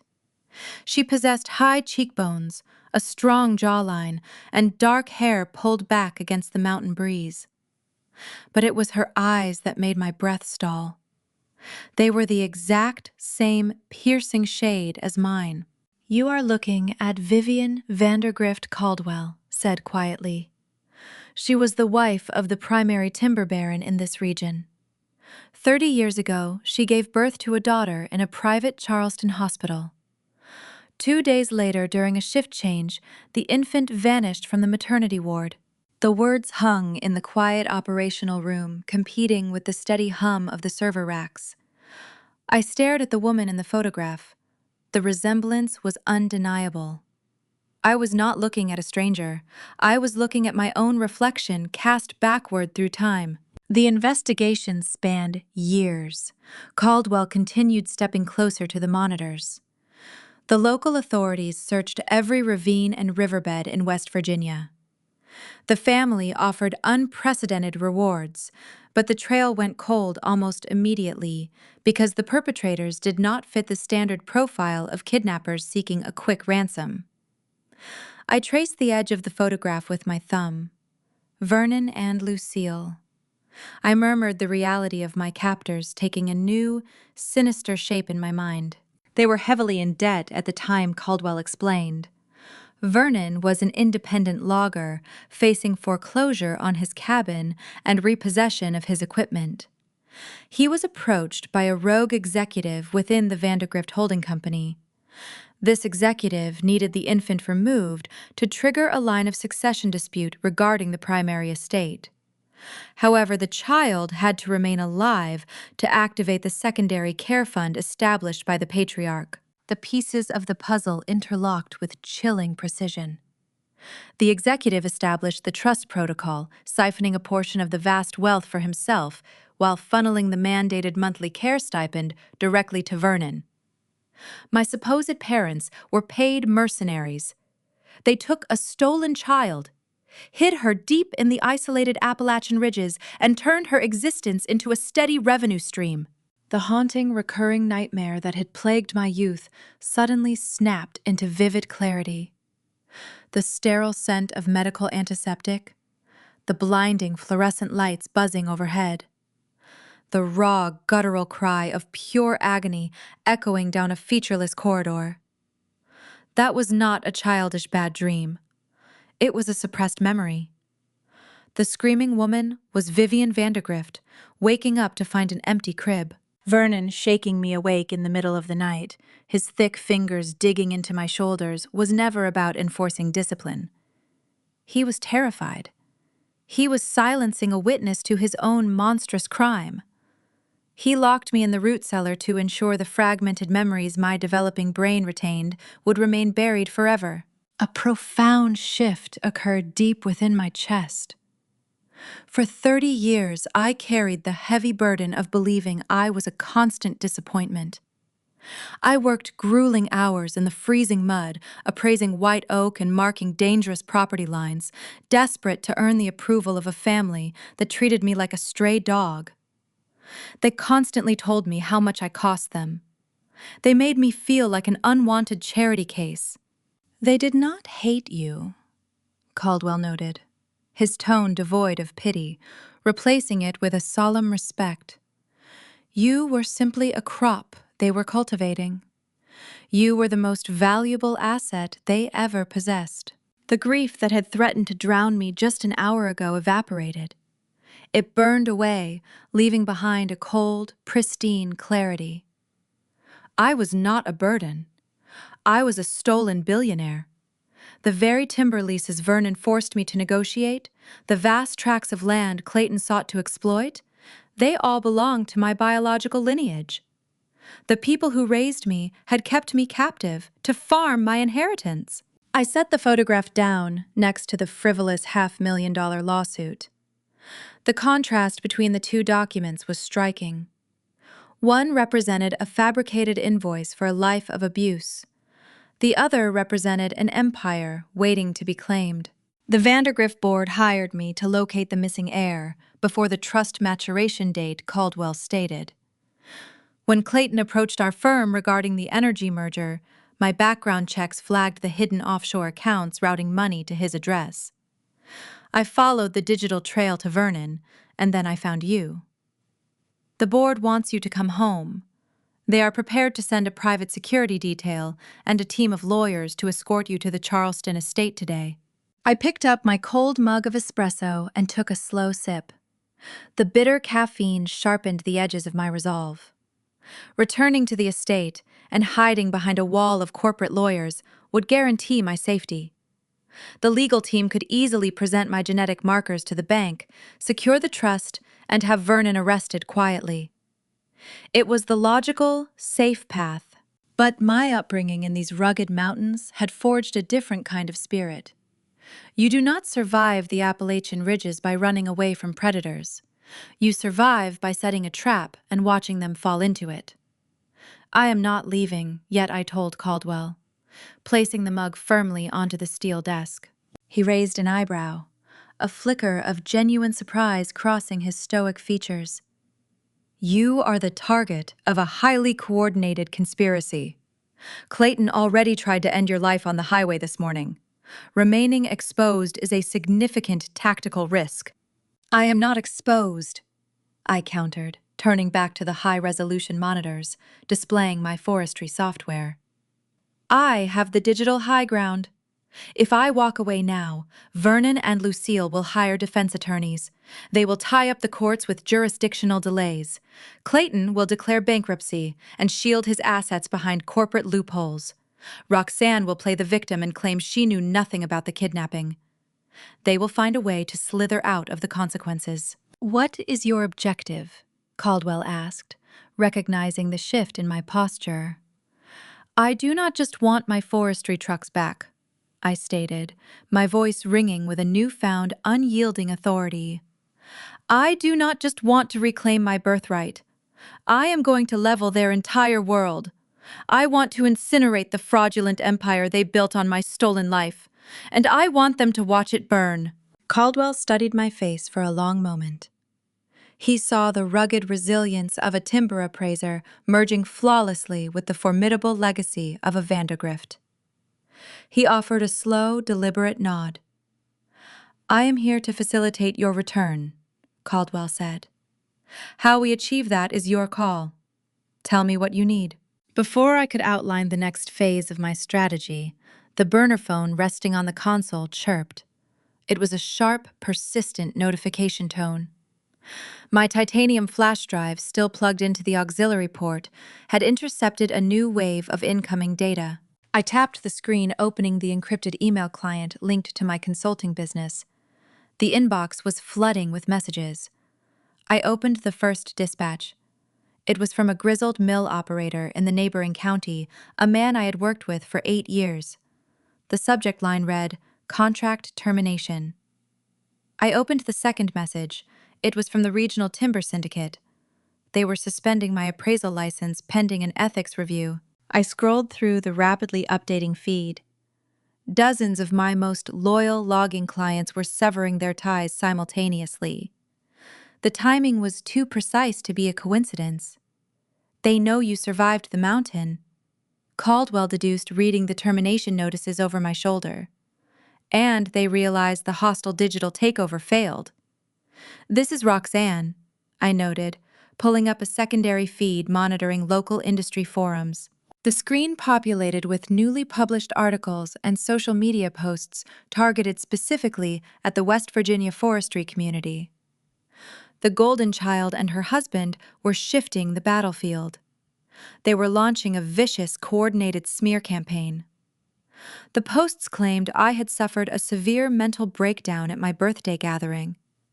They accused me of erratic behavior, fabricating stories about my lineage, and most damaging of all, embezzling funds from my own clients to feed a hidden addiction. Roxanne was utilizing Clayton's energy firm public relations team to scorch the earth. They were destroying my professional reputation, ensuring that no legitimate business owner in the state would ever answer my calls again. They wanted to isolate me completely, cutting off any potential allies or resources I might use to fight back. The public execution of my character was underway, presenting a new, urgent threat. If I lost the respect of the local industry, the trap I was planning to set would lack the necessary audience. I needed to move fast to counter their narrative, and playing defense was no longer an option. The war had just entered the public arena, and it was time to show my sister exactly how a Vandergrift handled a challenge.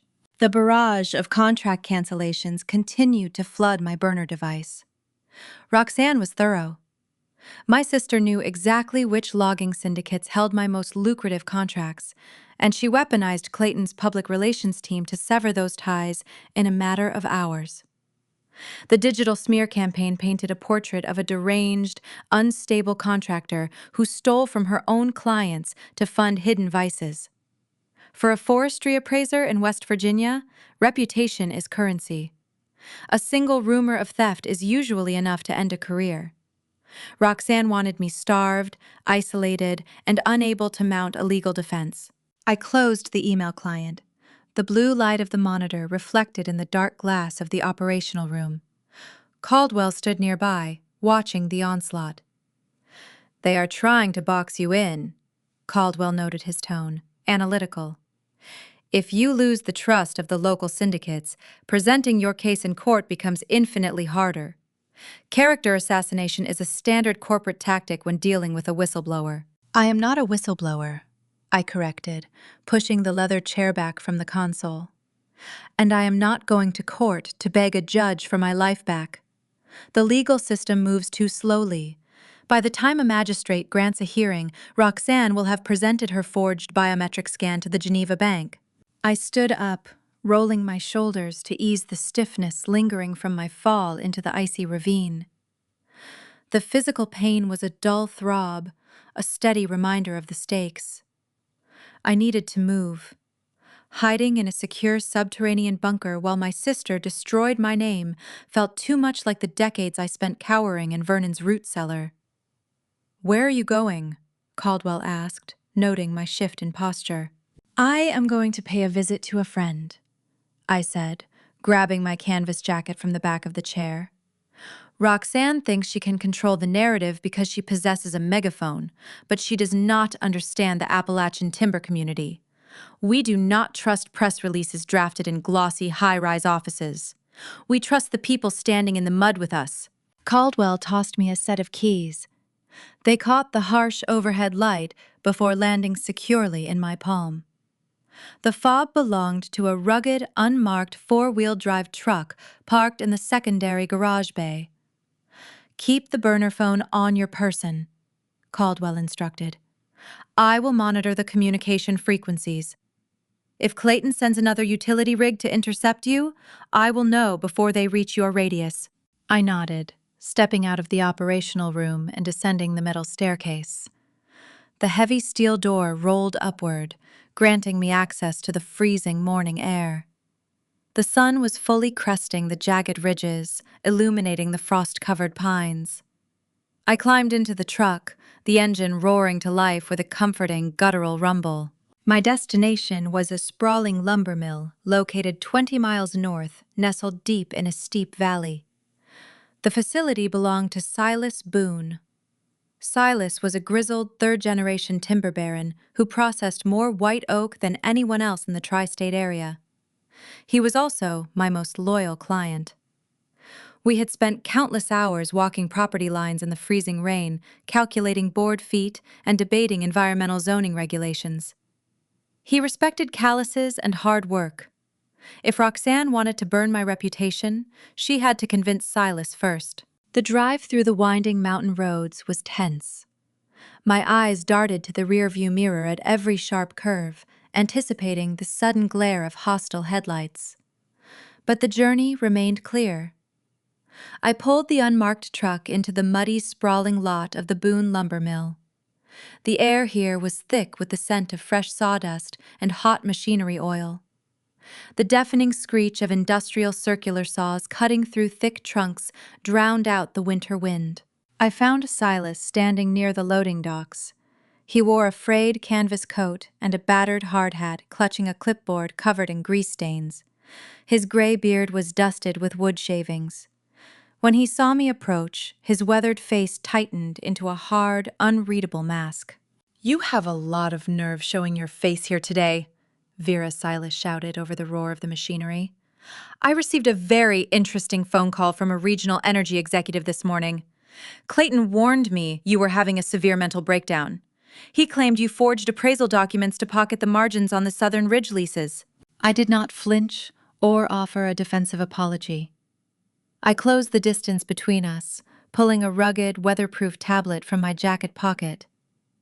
I connected my titanium flash drive to the port, pulling up the decrypted financial ledgers I had extracted from Clayton's servers. "Did Clayton mention that his extraction firm is facing imminent bankruptcy?" I asked, holding the screen out so Silas could see the glaring red deficits. "Did he happen to tell you that his 3 primary drilling sites turned up dry, and he is currently defaulting on private equity loans?" Silas lowered his clipboard, his eyes narrowing as he studied the digital spreadsheets. The screeching saws in the background faded into white noise as his experienced gaze tracked the undeniable proof of corporate ruin. "He is launching a smear campaign to liquidate my firm," I explained, keeping my voice steady and firm. "Clayton needs cash to survive the quarter. He is planning to absorb my forestry contracts, including the leases we just signed last month, and sell them to out-of-state developers to cover his debts. He is going to clear-cut your white oak reserves without planting a single sapling in return." The mention of clear-cutting without replanting was a severe offense to a generational mill operator like Silas. His jaw clenched, the muscles working beneath his gray beard. "He says you are unstable," Silas noted, though the accusation lacked conviction now.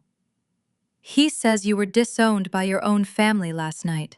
"My supposed family stole my identity to farm a trust fund," I said, delivering the truth with cold, unflinching precision. "They are currently forging documents to steal $1 billion inheritance that rightfully belongs to me. Clayton is using his corporate public relations team to discredit me, so nobody looks at his crumbling balance sheets." I tapped the screen, shifting the display to the offshore routing numbers, linking Vernon to Clayton's shell companies. I showed Silas the exact wire transfers funding my sister's luxury lifestyle. The data was irrefutable. It painted a vivid picture of a desperate, flailing syndicate trying to silence a threat. Silas stared at the glowing tablet for a long, heavy moment. He pulled a stained rag from his pocket and wiped the grease from his hands. He looked up, meeting my gaze with a renewed, fierce loyalty. "Corporate suits always underestimate the people who actually work the land," Silas grunted. "What do you need me to do?" "I need you to call every mill operator, independent logger, and union representative in this valley," I instructed. "Tell them the truth. Tell them Clayton is preparing to sell our local timber rights to offshore liquidators. We are going to build a firewall around my contracts. If Clayton tries to claim those leases, I want the entire West Virginia forestry community standing in his way." "Consider it done," Silas vowed, pulling a heavy radio from his belt. "But stopping him from stealing your contracts does not get your inheritance back. How do you plan to handle the executive himself?" "I am not going to handle him," I replied, a dark strategic satisfaction taking root in my mind. "I am going to let his own board of directors tear him apart." I left the lumber mill with a secured perimeter. The local industry would not fall for Roxanne's lies. Returning to the unmarked truck, I booted up the burner phone and dialed Caldwell. "The Appalachian front is secured," I reported as the engine rumbled to life. "Silas is rallying the syndicates. Clayton cannot touch the local leases. It is time to shift to the corporate offensive." "I am already preparing the channels," Caldwell replied. "The Vandergrift estate maintains significant leverage over the private equity firms currently funding Clayton's energy projects. We have direct lines to his executive board members." "Good," I said, shifting the truck into gear. "Start feeding them the decrypted ledgers. Send the environmental violations, the dry drilling reports, and the fraudulent expense accounts. Do not send everything at once. Drip feed the evidence. Let the board members panic. Let them realize their regional director is a staggering liability, dragging their entire portfolio into the dirt." As I drove back toward the concealed safe house, a distinct, thrilling anticipation replaced the lingering chill of the morning. I was no longer the hunted outcast running from a utility truck. I was dismantling my enemies, piece by piece. Roxanne wanted to isolate me, but her actions only accelerated her husband's demise. By the time the sun set, Clayton would face a boardroom mutiny. His own investors would demand his head, leaving him stripped of his corporate armor. The trap was being meticulously constructed, ensuring that when the final confrontation occurred, the Golden Child and her accomplices would have nowhere left to hide.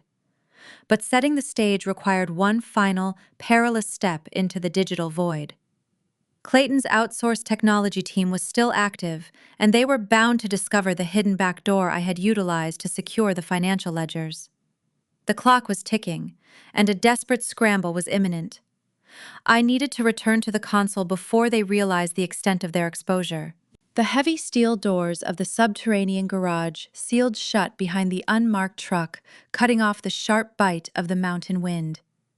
I stepped out of the vehicle and walked up the metal staircase to the operational room.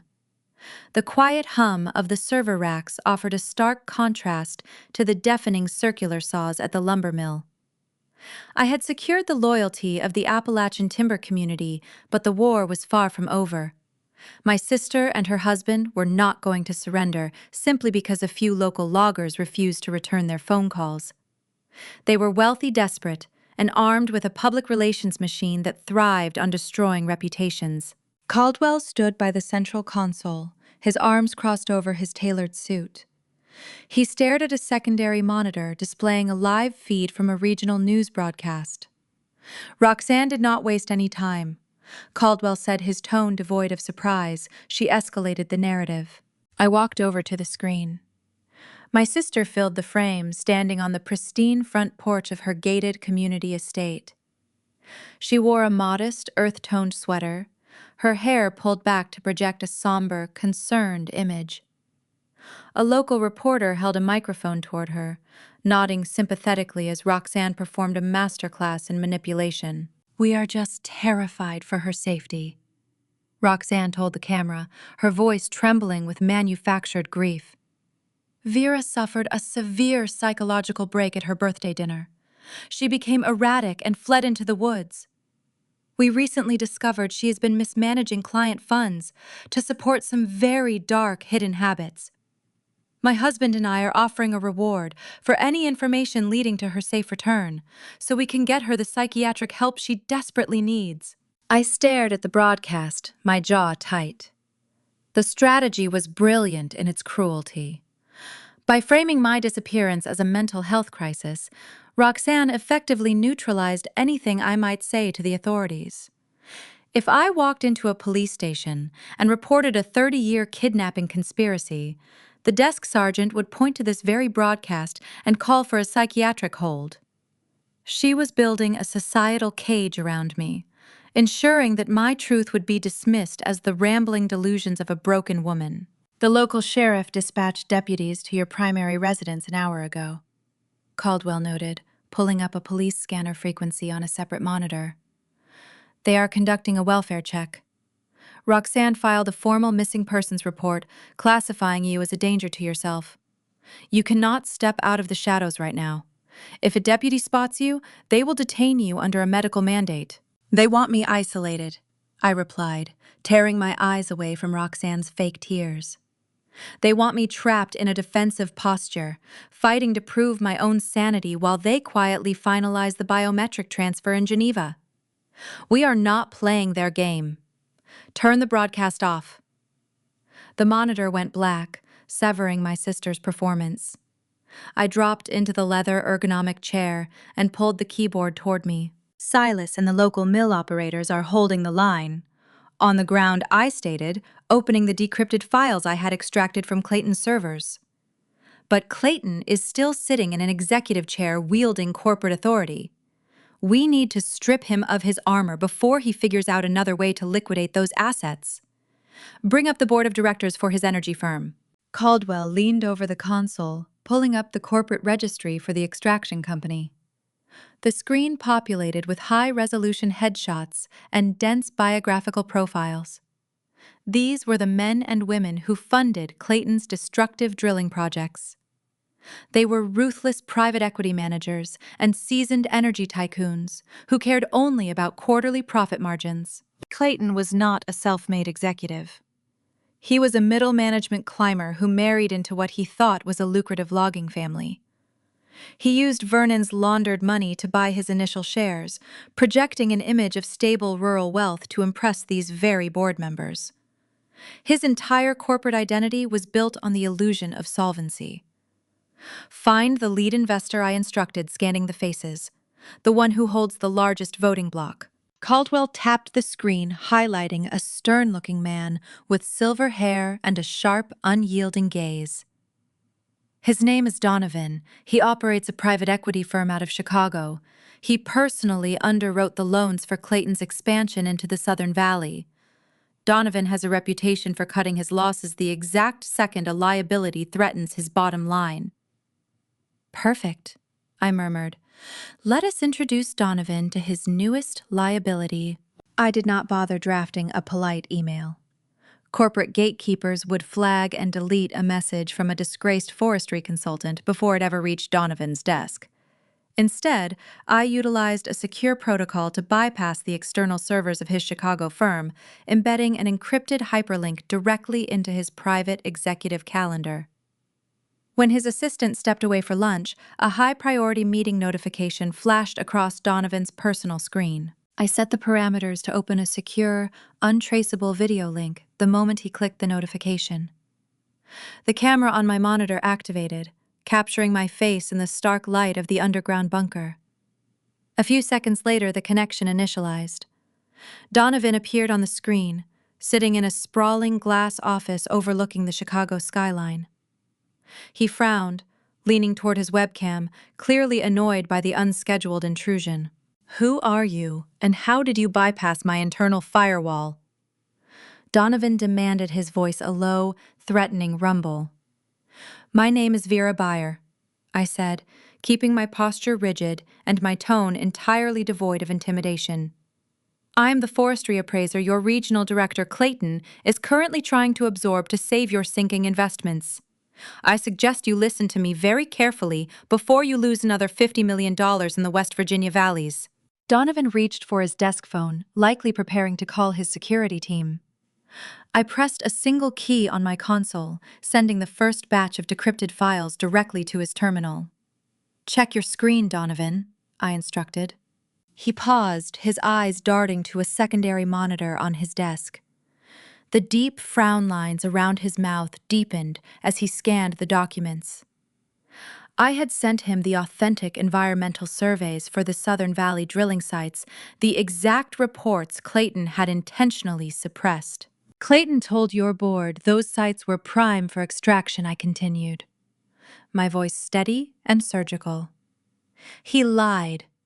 Those reports show critical groundwater contamination and zero viable natural gas reserves.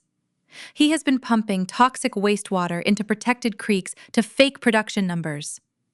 The Environmental Protection Agency is finalizing a penalty phase that will bankrupt your subsidiary by the end of the fiscal year." Donovan remained silent, his seasoned poker face cracking just a fraction as his eyes devoured the damning data. "To cover his staggering deficits," I said, driving the final nail into the coffin, "Clayton is attempting to steal my local timber contracts. But my contracts are digitally locked, and the entire Appalachian logging syndicate has blacklisted his firm. He has no timber to sell. He has no gas to pump. He is currently bleeding your capital dry to fund his wife's luxury car payments." I tapped another key, transmitting the offshore routing numbers that linked Clayton's shell companies to Vernon's money laundering operation. "He is not just a failed executive," I stated. "He is an active participant in a federal wire fraud conspiracy. If you allow him to remain in his seat for one more day, the federal indictments will drag your Chicago firm into a devastating criminal probe." Donovan leaned back in his expensive leather chair, tenting his fingers. He looked at the screen, evaluating the risk with cold reptilian logic. He did not care about the moral implications of wire fraud. He cared about his exposure. "Why are you bringing this to me?" Donovan asked, his voice losing its initial hostility, replaced by a calculating curiosity. "Because Clayton tried to run me off a mountain highway this morning," I replied, letting the raw truth echo through the encrypted channel. "And because I want him stripped of his title, his access, and his corporate shield before the sun sets. Freeze his accounts, lock him out of the building, cut him loose, or I send these same files to the federal regulators." The video feed held a tense, silent standoff. Donovan evaluated my bruised face, the fierce determination in my eyes, and the irrefutable evidence sitting on his desk. He nodded once, a sharp, decisive motion. "The board will convene an emergency vote within the hour," Donovan said. "His keycards will be deactivated by noon." The screen went black as he severed the connection. I exhaled a slow, shaky breath, feeling the tension drain from my shoulders. The trap was set. Clayton was about to walk into his regional office and discover that his entire corporate kingdom had turned against him. Roxanne wanted to destroy my reputation in the mud, but I had just incinerated their reputation in the boardroom. They were officially cornered, stripped of their power and their funding. Caldwell poured a fresh cup of coffee, handing it to me with a look of profound respect. You dismantle the corporate hierarchy in less than 10 minutes. The golden child is running out of options. When desperate people lose their leverage, they make mistakes, I said, taking a sip of the bitter brew. Clayton will panic. He will try to hide the remaining evidence. As if summoned by my words, the operational room plunged into a sudden, chaotic symphony of alarms. The secondary monitors tracking Clayton's corporate servers flashed a blinding, urgent yellow. The digital backdoor I had used to monitor his network was suddenly facing a massive, coordinated counterattack. Caldwell rushed to the console, his hands flying across the auxiliary keyboard. "They found your access point," he warned, his voice tight with urgency. It is not just Clayton, I realized, my eyes scanning the rapid influx of hostile code. His outsourced technology team is initiating a scorched earth protocol. They are wiping the primary servers.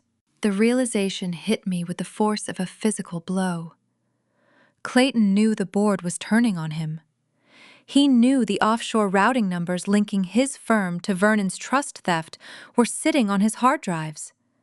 In a desperate bid to stay out of federal prison, he was ordering his IT department to purge every single financial ledger email and contract related to the conspiracy. "They are initiating a hard delete," Caldwell stated, pointing to a progress bar materializing on the screen. "If that reaches 100%, the definitive proof of the Vandergrift theft vanishes. You will have no leverage left to bring them down." I slammed my coffee mug onto the desk, my fingers hovering over the mechanical keys. The psychological warfare was over. The race against the digital clock had just begun, and I had exactly 45 minutes to outrun a team of corporate mercenaries before my stolen legacy was erased forever. The shrill electronic pulse of the operational console shattered the quiet focus of the underground bunker. Bright yellow warning banners flooded my secondary monitors, cascading over the dark interface like a sudden forest fire. The outsourced technology mercenaries, hired by my brother-in-law, had finally detected the phantom backdoor I established. They were not merely trying to lock me out.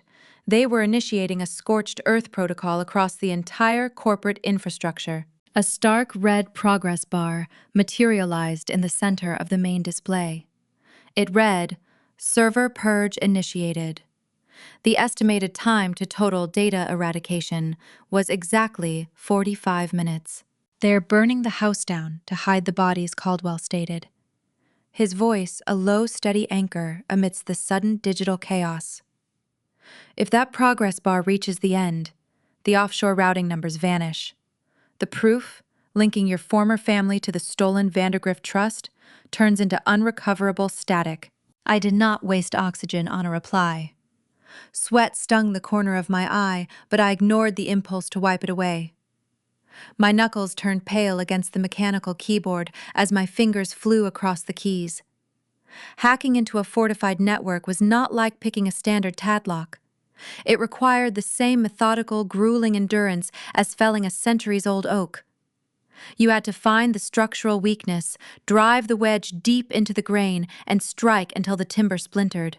I reached for the titanium flash drive still protruding from the auxiliary port. It contained the raw, uncompiled scripts I used to map unpredictable riparian zones in the deep mountain valleys. I needed to weaponize that software. By altering the topographical mapping algorithms, I could force the code to navigate the labyrinth of Clayton's corporate directory, isolating the financial ledgers before the purge sequence incinerated them. The defense team on the other side of the screen was highly competent. They deployed randomized encryption walls, shifting the location of the core databases every 30 seconds to evade my extraction attempts.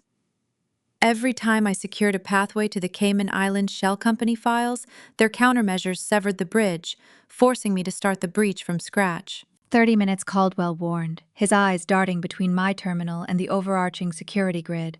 "I need a localized bypass," I muttered, gritting my teeth as another firewall slammed shut in my virtual face. They are guarding the front gates, so I have to crawl through the vents. I shifted my attack vector away from the primary data hub.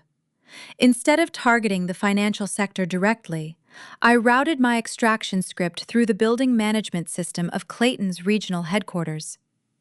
Corporate IT departments rarely secured their heating and cooling infrastructure with the same rigor as their financial ledgers. I slipped the titanium drive algorithm into the thermostat control network, using the environmental sensors to piggyback into the secure executive servers. The back door groaned open. The dense encrypted folders containing 30 years of money laundering history appeared on my screen. I highlighted the entire directory and smashed the execution key to begin the download. The progress bar for my extraction raced against the countdown of their system wipe. 20 minutes remained. As the files began pouring into my encrypted local drive, a specific document caught my attention. It was a high-priority authorization mandate dated just 3 days ago. The file authorized the final transfer of the billion-dollar Vandergrift payout into a singular offshore account scheduled for Friday morning. I opened the scanned image to verify the destination routing digits. The bottom of the document bore the sprawling cursive signature of the man who raised me, Vernon Byer. I stared at the looping ink strokes, a jarring inconsistency snagging in my mind. 5 years ago, Vernon crushed his right hand in a heavy logging winch. The accident shattered his knuckles and severed 2 tendons. Ever since that brutal winter on the ridge, his handwriting had been a jagged, illegible scrawl. He could barely grip a coffee mug, let alone sign a legal document with pristine flowing calligraphy. The signature on the screen was flawless. It did not belong to a man with nerve damage. It was a fluid, practiced forgery. I pulled up a secondary file comparing the ink strokes to an old digital scan of a forestry permit. The loop of the letter E and the sharp angle of the Y were distinct, carrying a familiar, arrogant flair. My lungs constricted as the cold truth materialized. I had seen that exact handwriting 1,000 times during my childhood. It was the same penmanship that used to forge parental signatures on high school permission slips and falsify report cards. It was Roxanne. The realization struck with staggering force, tilting the axis of the entire conspiracy. Clayton was a boastful pawn, and Vernon was a greedy mercenary, but they were not the architects of this final betrayal. My sister was the mastermind. Roxanne had secretly established a private offshore account separate from the dummy corporations Vernon utilized. She was forging her own father's signature on the final trust transfer documents. The golden child was not just stealing my birthright, she was orchestrating a devastating double-cross. On Friday morning, Roxanne intended to claim the $1 billion for herself, bypass her husband's failing energy firm entirely, and leave Vernon and Lucille holding the bag for a 30-year kidnapping and embezzlement scheme. She planned to throw her own parents to the federal wolves while she vanished with the fortune. 10 minutes, Caldwell announced, his tone sharpening. The purge is accelerating. They are bypassing the standard deletion protocols and overriding the hard drives. I ripped my eyes away from Roxanne's forged signature. The revelation fueled a lethal, hyper-focused clarity within me. My sister believed she was the smartest predator in the Appalachian Mountains. She thought she could manipulate her husband, betray her parents, and erase my existence without a single consequence. I was going to prove her wrong. I was going to drag her intricate web of lies into the blinding light of day. The extraction download crawled at an agonizing pace. The sheer volume of the financial data bogged down the connection. The hostile wipe sequence ticked past 80%. Entire sectors of the corporate mainframe were winking out of existence, turning into digital ash. I cannot save everything.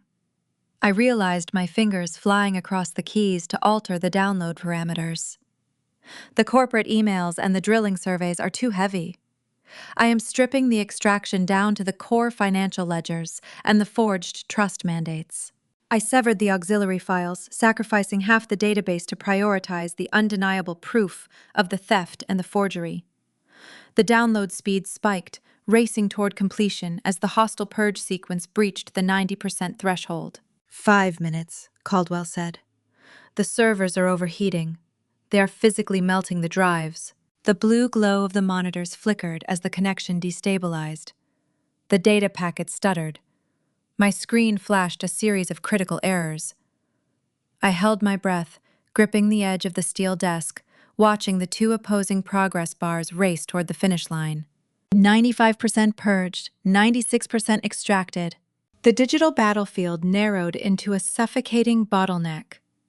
The ambient hum of the bunker faded into the background, leaving only the frantic, rhythmic tapping of my own pulse in my ears. 98% extracted.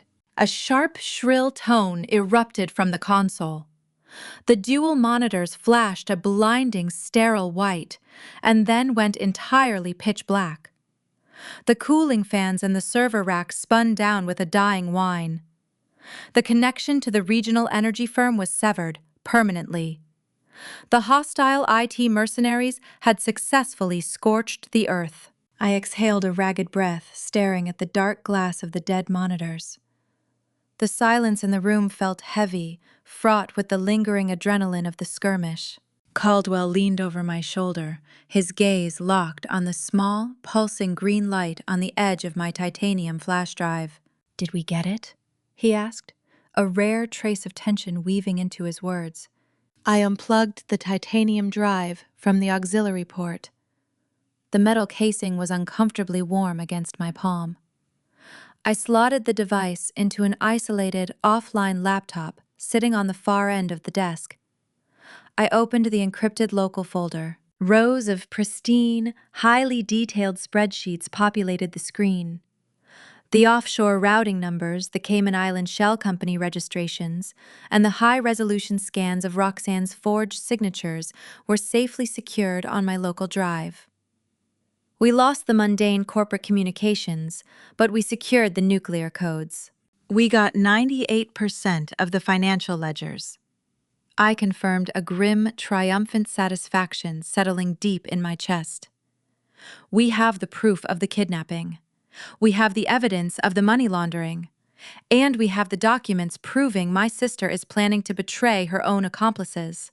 Caldwell let out a slow breath, adjusting the cuffs of his tailored suit. You possess enough ammunition to send every single one of them to a federal penitentiary for the rest of their natural lives. The question now is delivery. How do you intend to serve them this evidence? I cannot just hand these files to a local judge, I reasoned, pulling the titanium drive from the laptop and slipping it securely back into my canvas jacket. Roxanne is spinning a narrative that I am insane. If I file a police report, she will claim I fabricated the digital evidence to seek revenge for being disowned. I need to bypass the legal bureaucracy. I need a stage. I stood up, walking toward the large topographical map of West Virginia pinned to the concrete wall.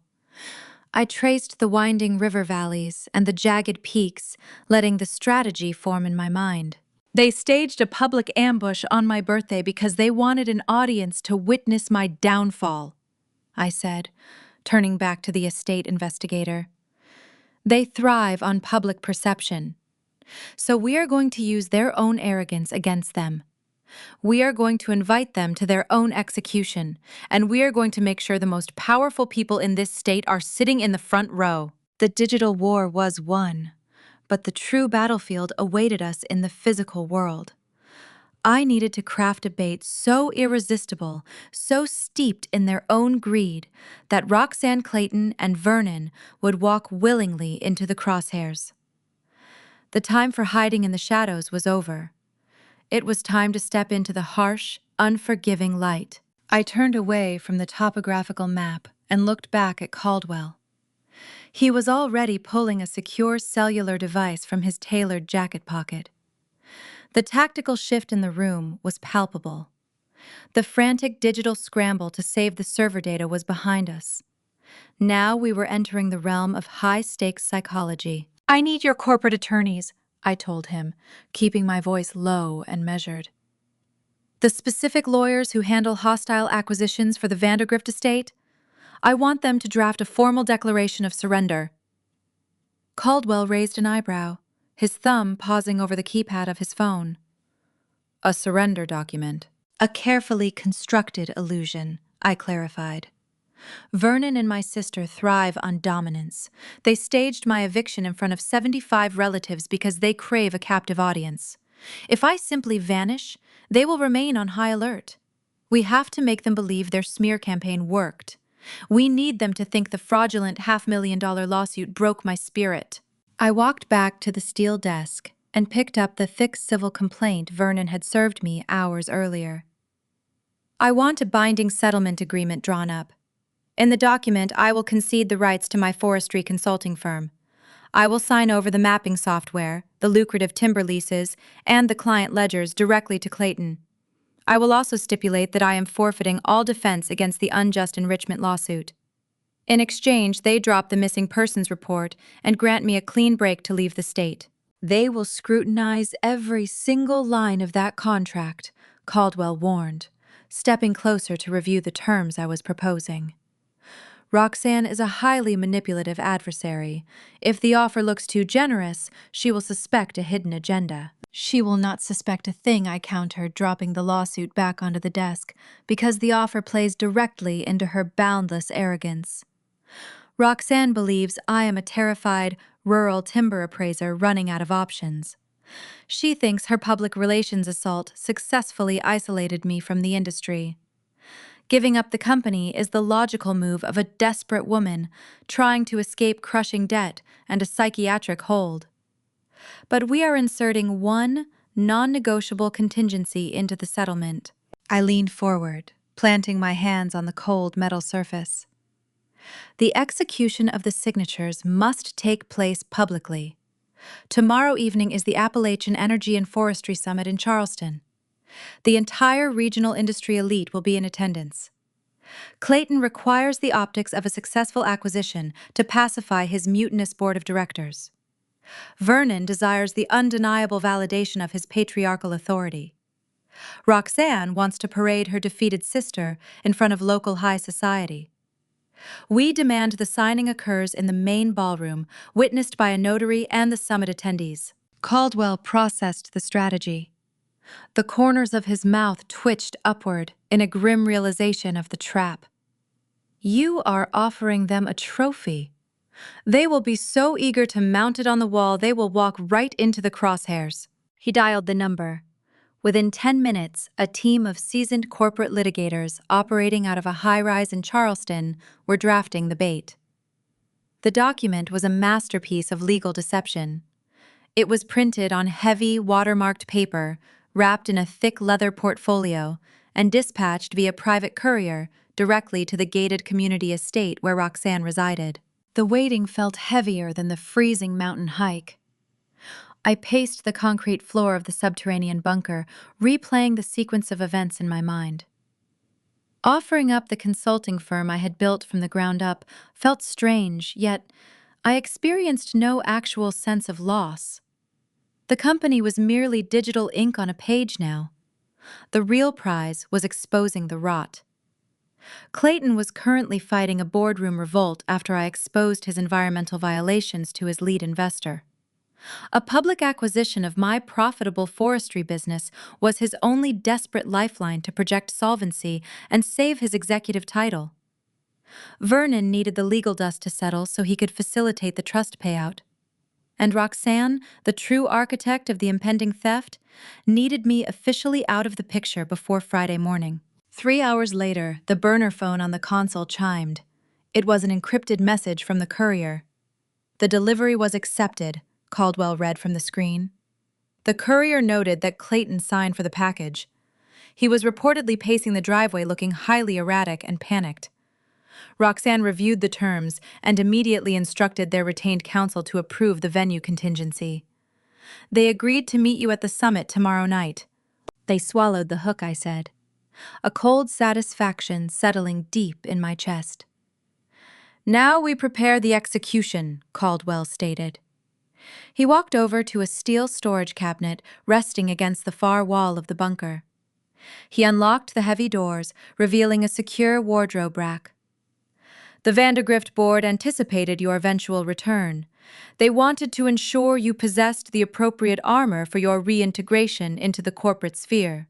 I approached the cabinet. My entire life I had worn scuffed leather boots, heavy canvas jackets, and flannel shirts stained with pine pitch. Vernon and Lucille conditioned me to believe I was only suited for the mud and the timber yards. They dressed Roxanne in cashmere and silk, cultivating her refined image while keeping me visually anchored to the dirt. It was a calculated psychological leash, designed to enforce a strict hierarchy of worth. I reached out and brushed my fingers against the fabric hanging in the steel locker. It was a pristine, razor-sharp tailored suit in a deep, commanding shade of charcoal.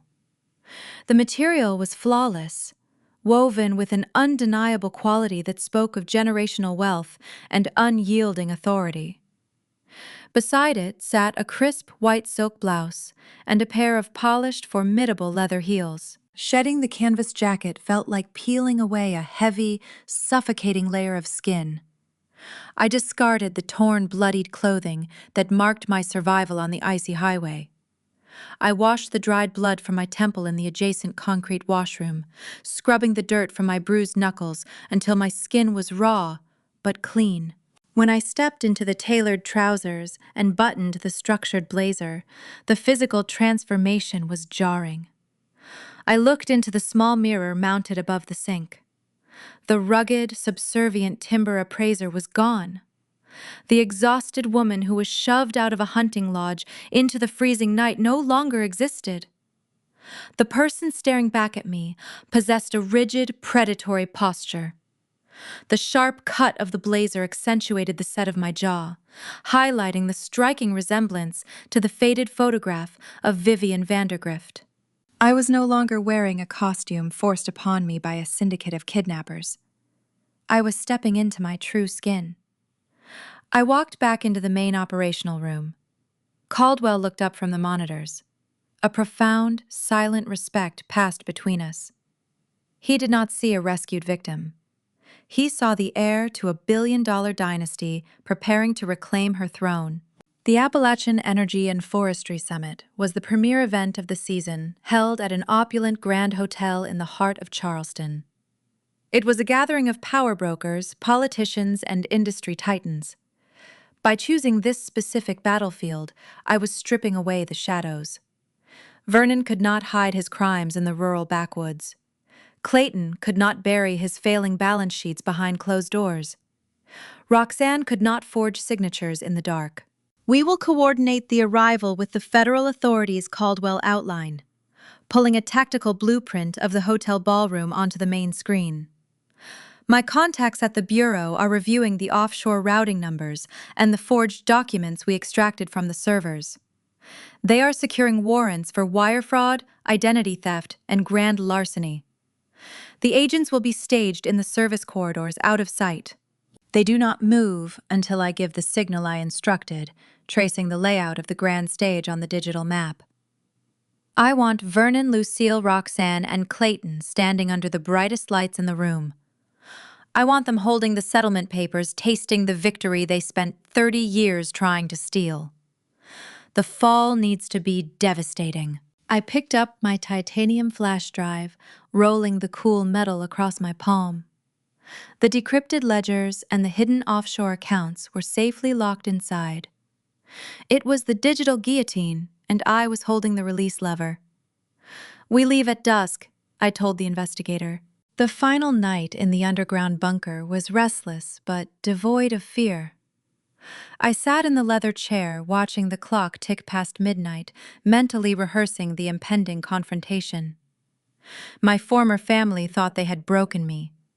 They believed their toxic campaign of psychological abuse, physical danger, and public humiliation had forced me into submission. They eagerly awaited the moment I would bow my head and hand over my livelihood in front of the entire Charleston elite. They were expecting a shattered rural appraiser to walk through those ballroom doors. Instead, they were going to face the relentless wrath of a Vandergrift. The bait was set, the trap was armed, and the ultimate reckoning was hurtling toward them. The Grand Hotel in downtown Charleston radiated an oppressive kind of wealth. Crystal chandeliers, shaped like cascading waterfalls, illuminated the grand ballroom, casting fractured light across the polished marble floors. Waitstaff in pristine white coats circulated with silver trays of champagne and seared scallops. The room was packed with the elite architects of the state economy. Energy tycoons, political figures, and timber barons exchanged pleasantries over jazz music playing softly in the background. It was a world built on handshakes and hidden ledgers. Vernon and Lucille anchored a prime cocktail table near the center of the room. Vernon wore a rented tuxedo that stretched tight across his broad shoulders. He projected the image of a humble, hard-working logger thrust reluctantly into high society. Lucille draped a strand of pearls over a velvet dress, perfecting the role of the long-suffering matriarch carrying a heavy domestic burden. Beside them stood my sister. Roxanne wore a sweeping emerald gown. She held a crystal flute while entertaining a group of local investors. She offered practiced, sorrowful smiles. She shook her head tragically, whispering to a prominent mill owner about my sudden, heartbreaking mental decline. She sold the narrative of a deeply troubled sister refusing psychiatric help, framing the impending acquisition of my forestry firm as a desperate family intervention. Her performance was seamless. She reveled in the sympathetic nods of the Charleston elite. Meanwhile, near the polished mahogany bar on the far side of the ballroom, a different performance unfolded. Clayton stood leaning against the brass rail, his posture rigid with hidden panic. His corporate board was circling him like vultures, demanding answers for the dry drilling sites and the sudden regulatory audits. He needed the optics of tonight to save his executive skin. He ordered a bourbon, his eyes scanning the crowd until they landed on a sharp, tailored figure standing nearby. Caldwell swirled a glass of sparkling water, his demeanor effortlessly detached. Clayton did not recognize the man from my birthday ambush. He only knew Caldwell by his cover identity, the lead acquisitions auditor for the Vandergrift estate. Clayton approached the investigator, sliding a thick, discreet envelope onto the marble counter. Clayton forced a confident, polished grin. He leaned close to Caldwell, attempting to project dominance. "The transition of the forestry firm is finalizing tonight," Clayton murmured, tapping the edge of the envelope. "I want to ensure the Vandergrift board understands the value of this merger. The energy extraction leases will proceed without any environmental delays. My firm values smooth transitions. There is a gesture of our goodwill inside that envelope to guarantee your audit reflects our mutual interests." The dramatic irony of the exchange dripped from the ceiling like heavy humidity. Clayton was attempting to bribe the very man who orchestrated his upcoming destruction. Caldwell did not flinch or break eye contact. He picked up the envelope, slipping it inside his jacket pocket with a smooth, calculated motion. "I appreciate a man who puts all his cards on the table," Caldwell replied. His tone was smooth and layered with lethal subtext. "The board will review your contribution exactly as it deserves to be seen. You have my word. Your operations will receive unprecedented federal attention by tomorrow morning."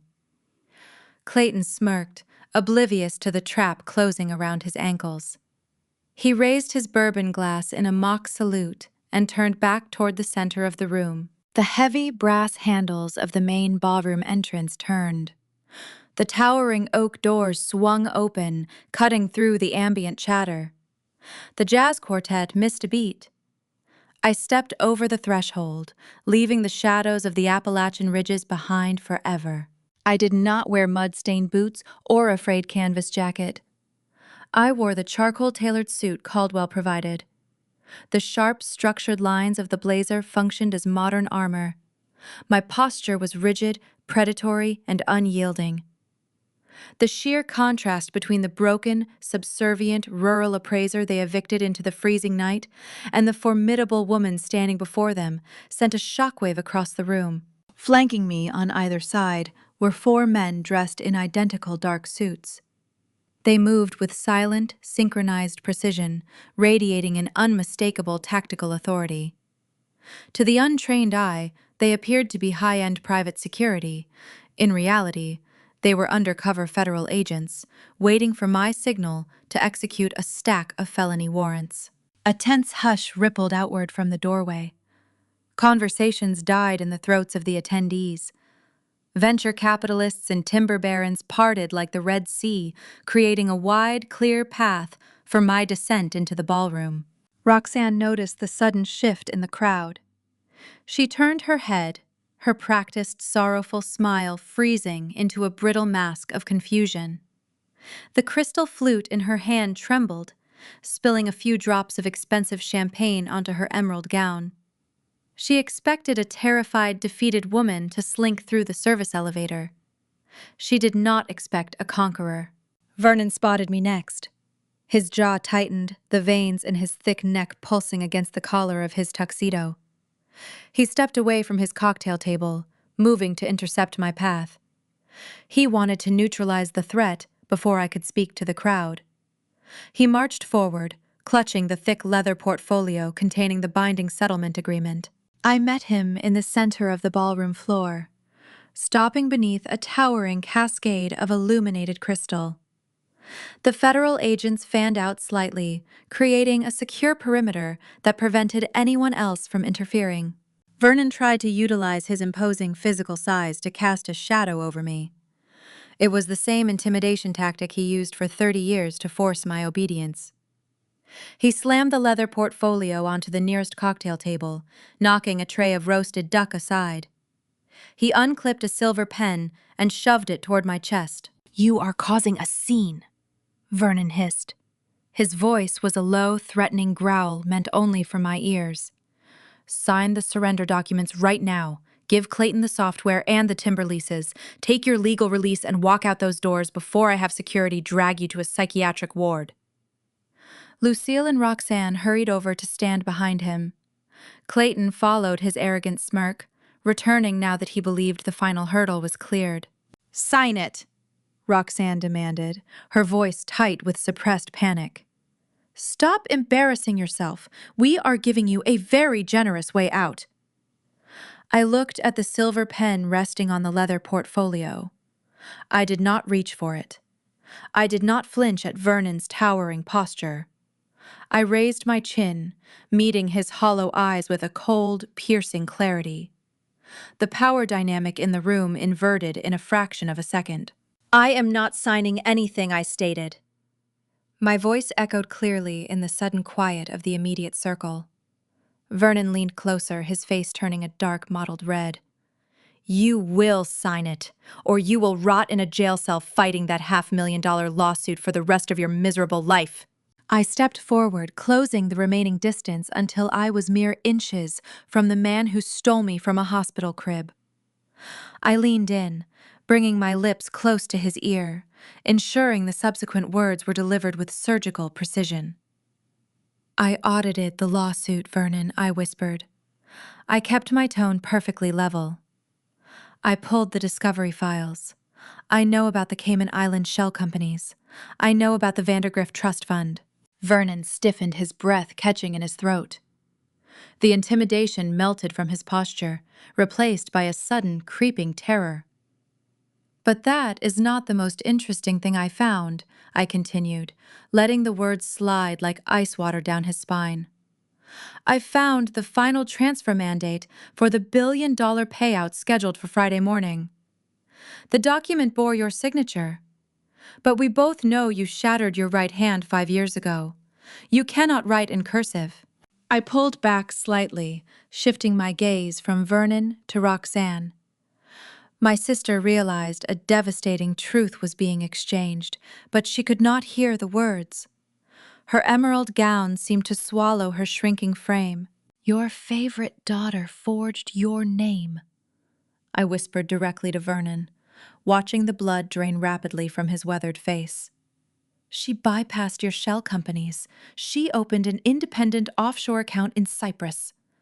She intends to take the biometric scan on Friday, claim the $1 billion, and board a private flight without you. She is leaving you and Lucille holding the bag for a 30-year kidnapping conspiracy and a federal wire fraud indictment. I recited the exact 12-digit alphanumeric routing code of Roxanne's secret Cyprus account. The numbers hit Vernon like a physical blow to the chest.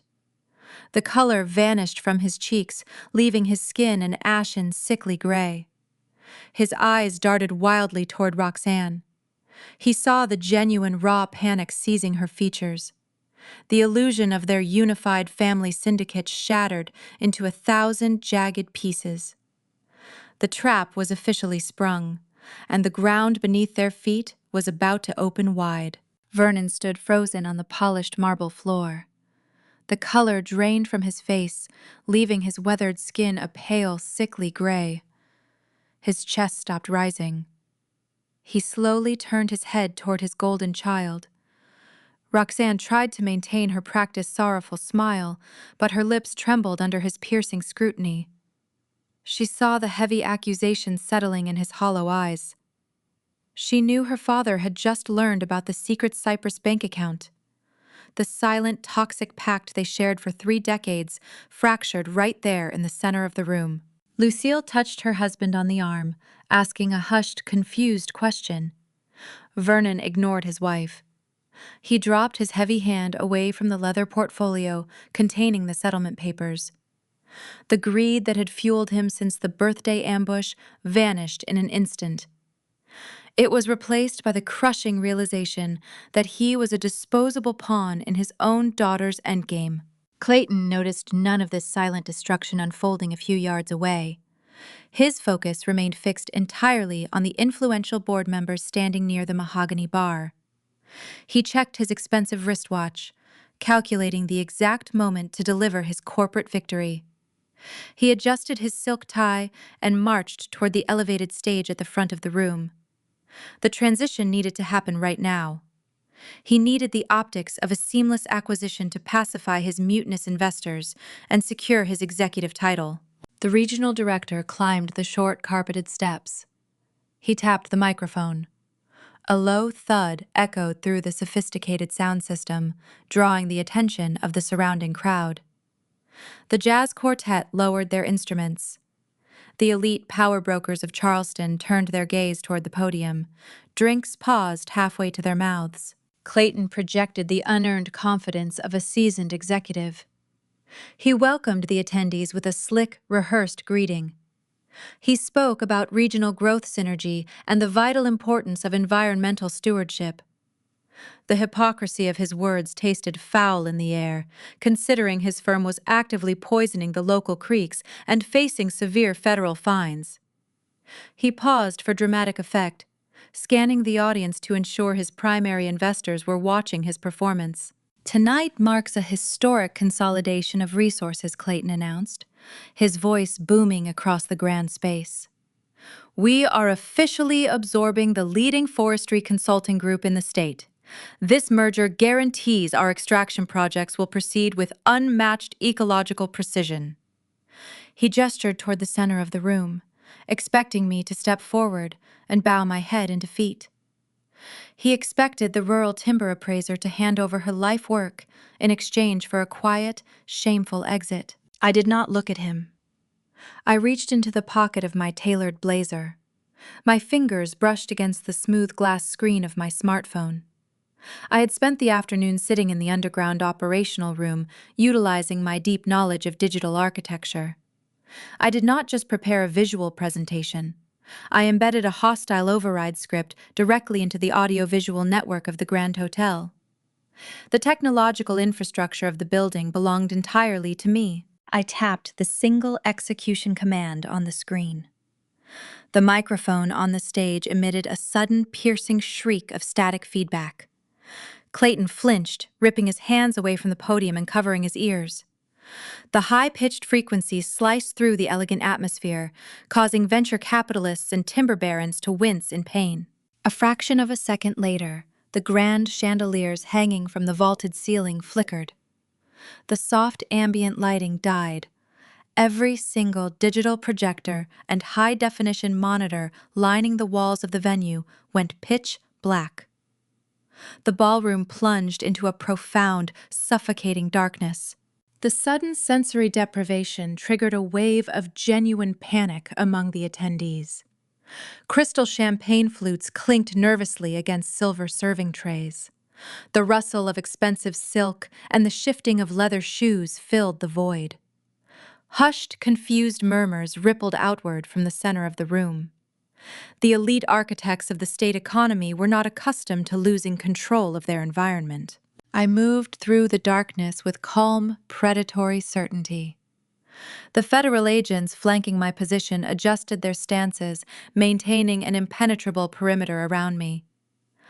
I walked directly to the dead center of the ballroom floor, ensuring I was positioned precisely where the converging spotlights would eventually hit. I waited 10 seconds, letting the silence and the uncertainty stretch until it became almost unbearable. The tension in the air was thick enough to cut with a knife. Then, I tapped the screen of my device a second time. The visual displays did not just turn back on. They blazed to life with a blinding, clinical white radiance. The sudden illumination forced the crowd to shield their eyes. When their vision adjusted, they did not see the polished corporate logo of the energy extraction firm they were expecting. The screens projected a towering, high-resolution image divided into two distinct sections. On the left side of every monitor glowed a faded, 30-year-old missing child poster. The ink was weathered, but the details were stark and undeniable. The bold black letters offered a staggering reward for the safe return of an infant stolen from a private Charleston maternity ward.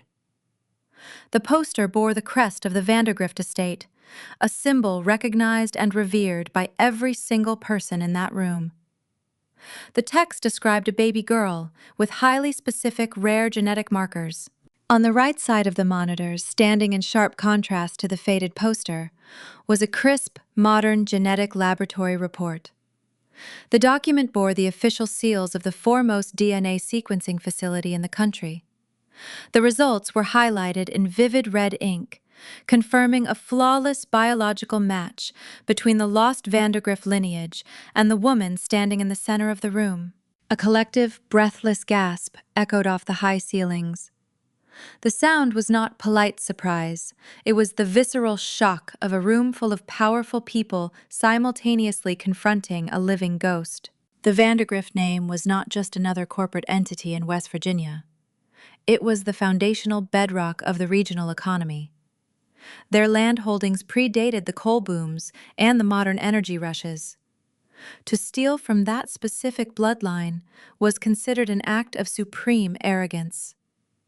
The attendees looked at Vernon, a man who had masqueraded as a humble logging manager, and saw a thief who had desecrated a local dynasty. The timber barons and the political figures turned their heads, their gazes snapping from the glowing screens directly to me. I stood tall in the charcoal suit, my posture unyielding, letting them see the undeniable physical resemblance to the legacy they all knew and respected. For 3 decades, I was conditioned to lower my eyes in rooms like this. I was taught that my worth was tied strictly to the mud on my boots and the calluses on my hands. But standing under the harsh glare of the monitors, I felt a profound structural shift in my bones. The subservient timber appraiser was gone forever. The truth of my stolen identity was no longer a secret buried in a mountain root cellar. The conflict with the past had just erupted onto the biggest public stage possible. Clayton stood frozen behind the podium. His slick, rehearsed demeanor evaporated into thin air. He stared at the giant monitors projecting his own ruin.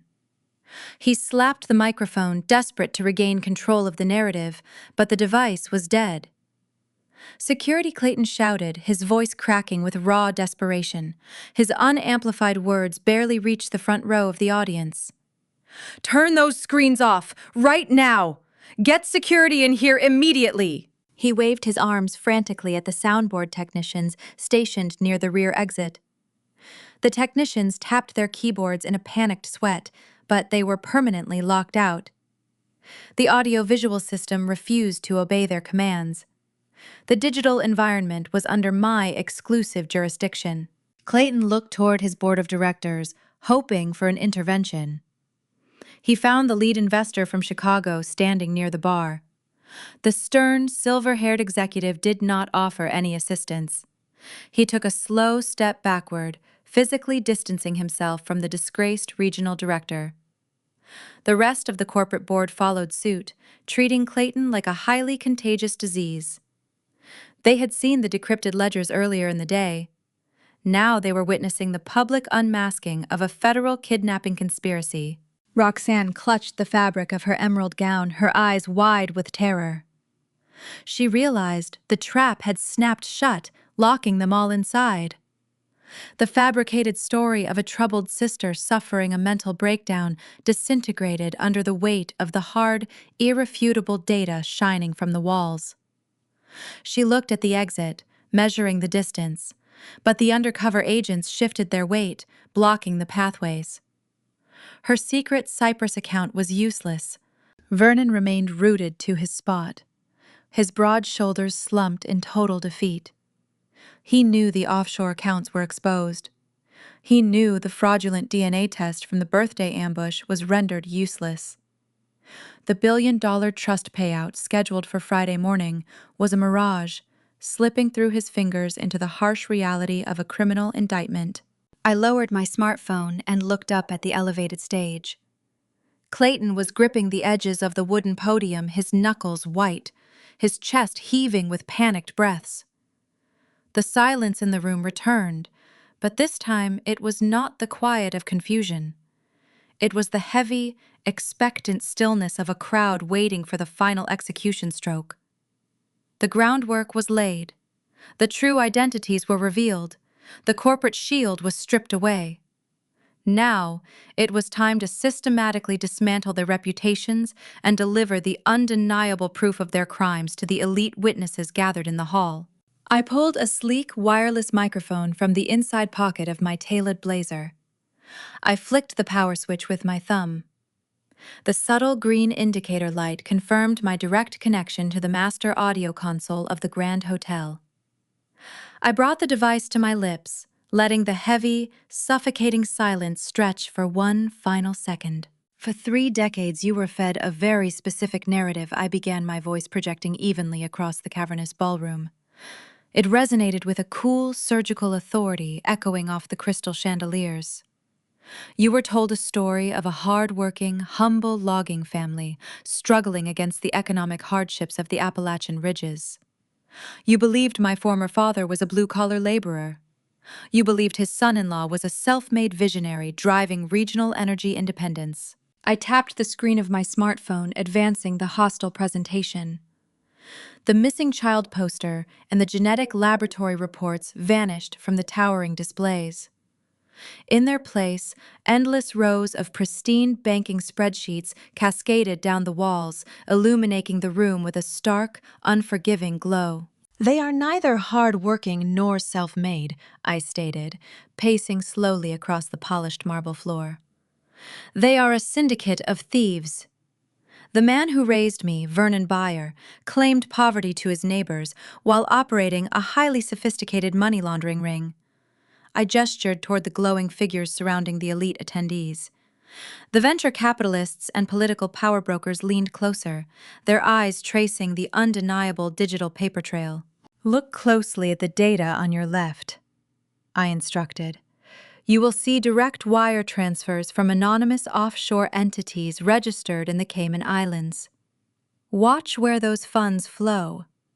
They move directly into the operational accounts of the regional extraction firm managed by Clayton. Those are not legitimate drilling profits. Those are stolen dollars being washed through fake equipment purchases and phantom land surveys. The corporate elites turned their collective gaze toward the elevated stage. Clayton was visibly shaking. The sweat beaded on his forehead, catching the harsh glare of the monitors. He loosened his silk tie, his chest heaving as he realized his financial lifeblood was severed and laid bare for his peers to inspect. Donovan, the stern lead investor from Chicago, stood near the mahogany bar. He did not shout or offer Clayton a lifeline. He pulled a sleek mobile device from his jacket. His thumbs moved with furious, calculated speed. He was instructing his legal department to sever all ties, freeze the corporate assets, and initiate immediate termination proceedings. The rest of the board members followed suit, backing away from the stage as if the regional director were radioactive. Clayton was bleeding out professionally in real time, transforming into an untouchable pariah. But laundering money was simply their mechanism, I continued, keeping the crowd locked in my grip. The true horror lies in the source of that capital. The funds were siphoned from a secondary care trust established by the Vandergrift estate. They kidnapped an infant to farm her monthly stipend. And they utilized that stolen wealth to fund a luxury lifestyle for their favored daughter. I tapped the screen again. The monitors shifted, highlighting the exact purchase orders for Roxanne's imported SUV, her sprawling gated estate, and her lavish wedding venue. The dates aligned perfectly with the offshore wire transfers. Roxanne shrank back against the podium, her emerald gown suddenly looking like a stolen costume. She looked out at the faces of the Charleston high society matrons she had tried so desperately to impress. The women stared back at her with unvarnished disgust. The facade of the refined, grieving sisters shattered, revealing the parasitic reality underneath. Yet, as devastating as these financial crimes are, I said, lowering my voice to a sharp, conversational tone that demanded absolute attention, the most fascinating discovery occurred just hours ago. When you hire outsourced technology contractors to wipe your corporate servers, Clayton, you really should ensure they delete the internal audio logs from your executive conference rooms. Clayton froze. His eyes widened to the size of saucers. Roxanne let out a short, terrified gasp, her hands flying to cover her mouth. I pressed the final execution command on my device. The crisp, high-fidelity audio recording began to play through the venue sound system, bouncing off the vaulted ceilings. The voices were unmistakable. "My father is getting sloppy," Roxanne's voice echoed through the ballroom, sounding cold and calculating. "We do not need him for the final payout." "Are you sure you can forge his signature on the trust mandate?" Clayton's voice replied, laced with greedy anticipation. "I have been practicing his broken handwriting for months," Roxanne's recorded voice scoffed. "We take the biometric scan on Friday, wire the $1 billion directly to the Cyprus account, and let the federal regulators arrest him for the shell companies. He goes to a federal penitentiary for the kidnapping, and we fly to Europe. We cut the dead weight." I severed the audio playback, letting the damning words echo into silence. The psychological warfare reached its apex. I watched the realization detonate on the stage. Vernon stood rigid, his broad chest rising and falling in rapid, shallow bursts. He slowly turned his head to look at his daughter and his son-in-law. The man who had ruled our family with an iron fist, who had engineered a 30-year deception, finally understood that he was nothing more than the designated scapegoat. His golden child had meticulously planned his demise. A primal, guttural roar ripped from Vernon's throat. It was the sound of a cornered predator, realizing the trap was built by his own offspring. He did not call for a lawyer. He did not try to explain. He lunged across the stage, throwing his massive weight directly at Clayton. The elegant veneer of the Charleston summit disintegrated into a brutal physical brawl. Vernon tackled the regional director, driving him hard into the wooden podium. The structure splintered with a loud crack, sending microphones and water pitchers crashing onto the floor. Clayton yelled in panic, throwing wild punches to defend himself, but Vernon was fueled by the blinding rage of ultimate betrayal. He grabbed Clayton by the collar of his expensive tuxedo, slamming him against the velvet drapery lining the back wall. Roxanne shrieked, scrambling backward to avoid the violence. She tripped over the hem of her designer gown, falling hard onto the carpeted steps. She scrambled away on her hands and knees, her perfect hair coming undone, looking like a feral animal fleeing a sinking ship. The elite crowd watched the spectacle in pure, horrified fascination. The untouchable family syndicate was tearing itself apart, cannibalizing their own members on the main stage. Lucille, desperate to stop the implosion, ran toward the edge of the stage. She pointed a trembling finger directly at me, her face contorted in a mask of hysterical denial. "She is sick!" Lucille shrieked, her voice cracking under the strain of her collapsing reality. "Do not listen to that recording! She hacked the systems. She fabricated the voices because she is a delusional, dangerous liar. Somebody restrain her right now." I did not move a single muscle. I stood in the center of the room watching her flail against the undeniable truth. The 4 men in dark suits flanking my position stepped forward in unison. They reached into their tailored jackets. The overhead lights caught the gleam of silver metal as they flipped open their leather wallets. "Federal Bureau of Investigation," the lead agent announced. His voice cut through the shouting on the stage like a steel blade. The revelation sent a final, paralyzing shockwave through the antagonists. Lucille stopped screaming, her arm dropping limply to her side. Vernon froze, his fist suspended in the air above Clayton's bloodied face. Clayton slumped against the wall, sliding down to the floor in total surrender. Roxanne sat on the steps, weeping openly, her grand theft shattered into dust. A dozen more agents poured in through the service corridors, swarming the elevated platform. They moved with swift, tactical efficiency, pulling Vernon off the battered executive. The harsh, metallic ratcheting of heavy iron handcuffs echoed over the quiet murmur of the ballroom. They secured Vernon's wrists behind his back, hauling the towering man to his feet. Another team grabbed Clayton, dragging him upright while reading him his Miranda rights. A female agent approached Roxanne, yanking her up from the carpet and locking the cuffs tightly over the sleeves of her ruined emerald gown. I stood, watching the systemic execution of their freedom. The people who had isolated me, abused me, and tried to erase my existence were now bound in steel, paraded in front of the very society they tried to conquer. The Appalachian timber appraiser they evicted into the freezing night had returned to deliver a masterclass in ruin, and the stage was finally swept clean. The federal agents escorted the fractured family syndicate out of the grand ballroom in a rigid, highly disciplined formation.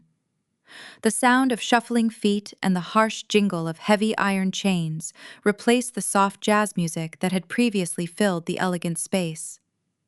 Vernon walked with his head bowed, the imposing patriarchal figure reduced to a broken, shuffling criminal. His broad shoulders sagged under the undeniable weight of a lifelong deception crashing down upon him.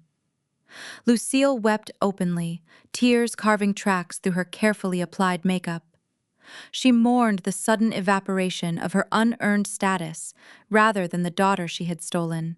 Roxanne struggled against the steel cuffs binding her wrists. Her emerald gown dragged across the polished marble, catching on the expensive shoes of the stunned attendees as she was marched toward the exit.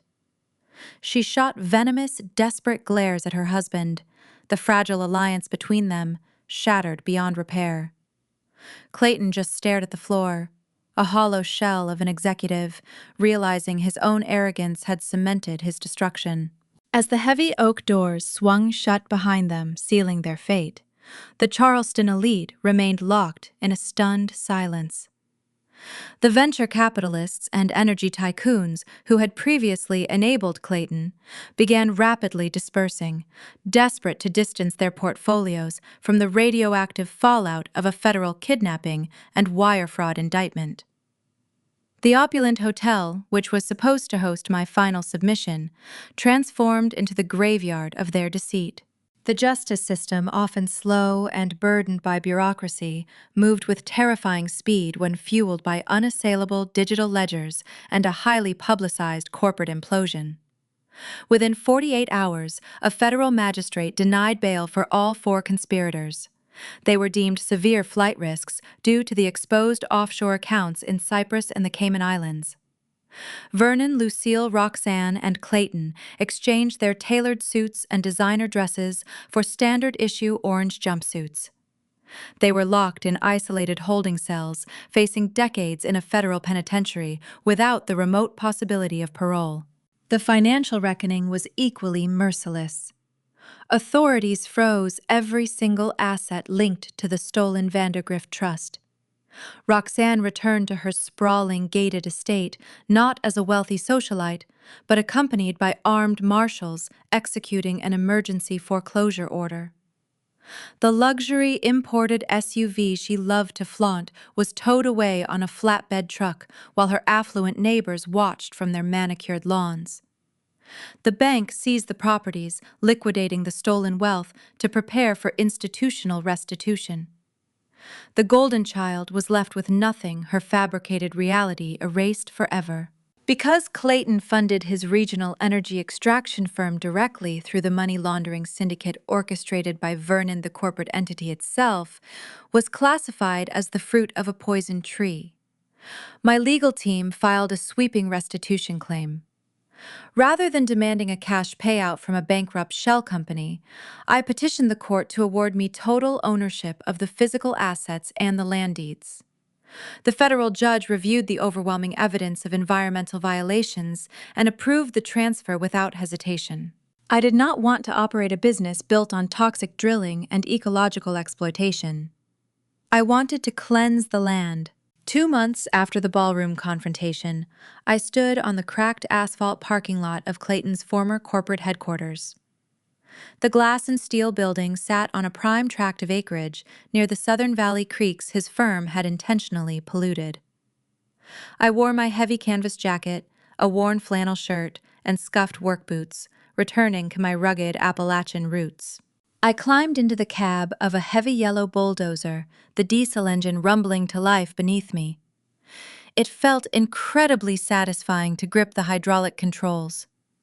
I drove the heavy machinery directly into the front lobby of the corporate structure. The deafening sound of shattering glass and bending steel echoed through the valley as I systematically tore the monument of his greed to the ground. We cleared the debris and initiated a comprehensive environmental remediation protocol. I utilized the recovered trust funds to purchase the surrounding miles of terrain, officially establishing the Vandergrift Appalachian Forestry Reserve. The land would never be subjected to toxic drilling again. It became a protected sanctuary, dedicated to replenishing the white oak and hickory ecosystems I had spent my entire youth surveying. The poison was extracted, and the healing process commenced. Later that afternoon, the crisp autumn wind swept through the newly established reserve, carrying the sharp scent of pine and fresh earth. Caldwell approached me near the edge of a restored creek bed. He no longer wore the sharp charcoal suit of an undercover investigator. He wore a practical wool coat, blending seamlessly into the mountain environment. He had officially transitioned from the lead auditor to the primary estate manager for my new empire. He reached into his pocket and pulled out a small, heavy object. He held his hand out, opening his palm, to reveal an antique, forged iron skeleton key. It was dark, cold, and imbued with generational history. "This unlocks the primary residence of the Vandergrift estate," Caldwell said, his voice carrying a profound, quiet respect. "The board of directors finalized the biometric transfer this morning. The trust is fully unsealed. The properties, the liquid assets, and the historical archives are now under your exclusive jurisdiction. Welcome home." I took the iron key, wrapping my fingers around the cold metal. It was a stark, poetic contrast to the brass truck keys Lucille had snatched from the oak table on my 30th birthday. They had stolen a cheap keychain to evict me into the freezing night, and in return, I had claimed the master key to a billion-dollar dynasty. The trade felt remarkably balanced. I drove the unmarked four-wheel drive truck up the winding private road leading to the ancestral Vandergrift Manor. The estate was a sprawling masterpiece of natural stone and heavy timber, perched on the highest ridge overlooking the vast river valleys. It was secluded, fortified, and breathtakingly beautiful. It was the home I was stolen from, waiting patiently for my return. I walked through the massive front doors, the antique key turning smoothly in the lock. The interior smelled of aged cedar and polished leather. I bypassed the grand foyer and walked directly toward the rear of the house. I pushed open the double-glass doors, stepping out onto the expansive stone balcony that wrapped around the cliffside. The view was staggering. The forested peaks of the Appalachian Mountains rolled out before me in endless waves of deep green and autumn gold. The rushing rivers carved silver ribbons through the deep valleys below. It was the exact rugged terrain I had navigated for 3 decades, believing I was nothing more than a subservient laborer working for a cruel taskmaster. I rested my hands on the cool stone railing, inhaling the crisp, clean mountain air. The journey from the freezing highway ditch to this elevated sanctuary was fraught with betrayal, danger, and profound psychological warfare. My former family had attempted to crush my spirit, erase my identity, and steal my future. They believed a rural timber appraiser lacked the intellect and the ruthlessness to challenge their coordinated conspiracy. They profoundly underestimated the grit forged in these very mountains. I looked out over the vast expanse of timberland, feeling the deep, undeniable connection to the soil and the trees. I was no longer an unwanted outcast, fighting for a place at a toxic table. I was Vera Vandergrift. I had transformed a lifetime of abuse and a stolen identity into an unbreakable, self-reliant empire. The fraudulent syndicate was buried under the weight of their own greed, and the true heir had finally taken her throne. Vera's story is not just a high-stakes thriller about stolen billions, corporate espionage, and a dramatic ballroom confrontation. Beneath the surface of offshore accounts and forged DNA tests lies a profound, devastating meditation on the true nature of family. We often look at the American dream and see a brilliant canvas of self-reliance, rugged individualism, and the sanctity of the traditional family structure. But what happens when the very architects of that family view their children not as souls to be nurtured, but as ledgers to be balanced? Vera's journey forces us to look in the mirror and ask terrifying, necessary questions about parenting, responsibility, and the silent, invisible debts we place upon the children we raise. In American culture, there is a pervasive, almost subconscious tendency to equate a person's worth with their output, a mindset that can dangerously seep into how we raise our children. For Vera, this transactional view of human life was literalized. Vernon and Lucille did not parent her. They managed her.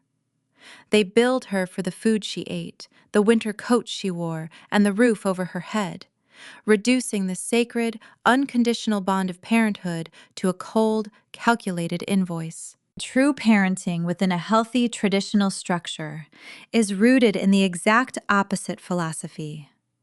It is the creation of an unconditional emotional sanctuary. When we raise children, the core tenet of our responsibility is honesty, not just in the words we speak, but in the purity of the motives behind our actions. If we love our children conditionally, offering affection and security only when they produce, obey, or conform to our specific financial or emotional expectations, we are not raising human beings. We are cultivating assets. Vera's rugged survival in the Appalachian mud was a brilliant testament to her spirit. But it was also a tragic monument to the emotional starvation inflicted by parents who lacked fundamental. Furthermore, the sharp dichotomy between Vera and her sister Roxanne serves as a chilling cautionary tale about fairness and the necessity of long-term guidance. Vernon and Lucille designated Vera as the beast of burden, and Roxanne as the golden child, swathing her in unearned praise and the fruits of stolen labor. Conventional wisdom often pities the scapegoat, and rightly so, but this story exposes a darker, rarely acknowledged truth. Elevating a child on a pedestal of unearned privilege and intentionally shielding them from the consequences of their actions is its own insidious form of abuse. By stripping Roxanne of accountability and feeding her a steady diet of stolen wealth and lies, Vernon and Lucille did not prepare her for the real world. They created a moral parasite unable to survive the harsh, unforgiving light of reality. A traditional family structure must be grounded in unwavering fairness. When parents weaponize favoritism, they fracture the sibling bond and permanently cripple their children's moral compass. Genuine long-term guidance requires parents to teach accountability, emotional intelligence, and resilience lessons Roxanne was systematically denied, which ultimately paved the way for her spectacular public downfall on that Charleston stage. To raise a child in today's complex, demanding society requires an immense reservoir of emotional awareness. It demands that we look at the children in our care and see them as independent, autonomous entities, not as extensions of our own egos, ambitions, or financial anxieties.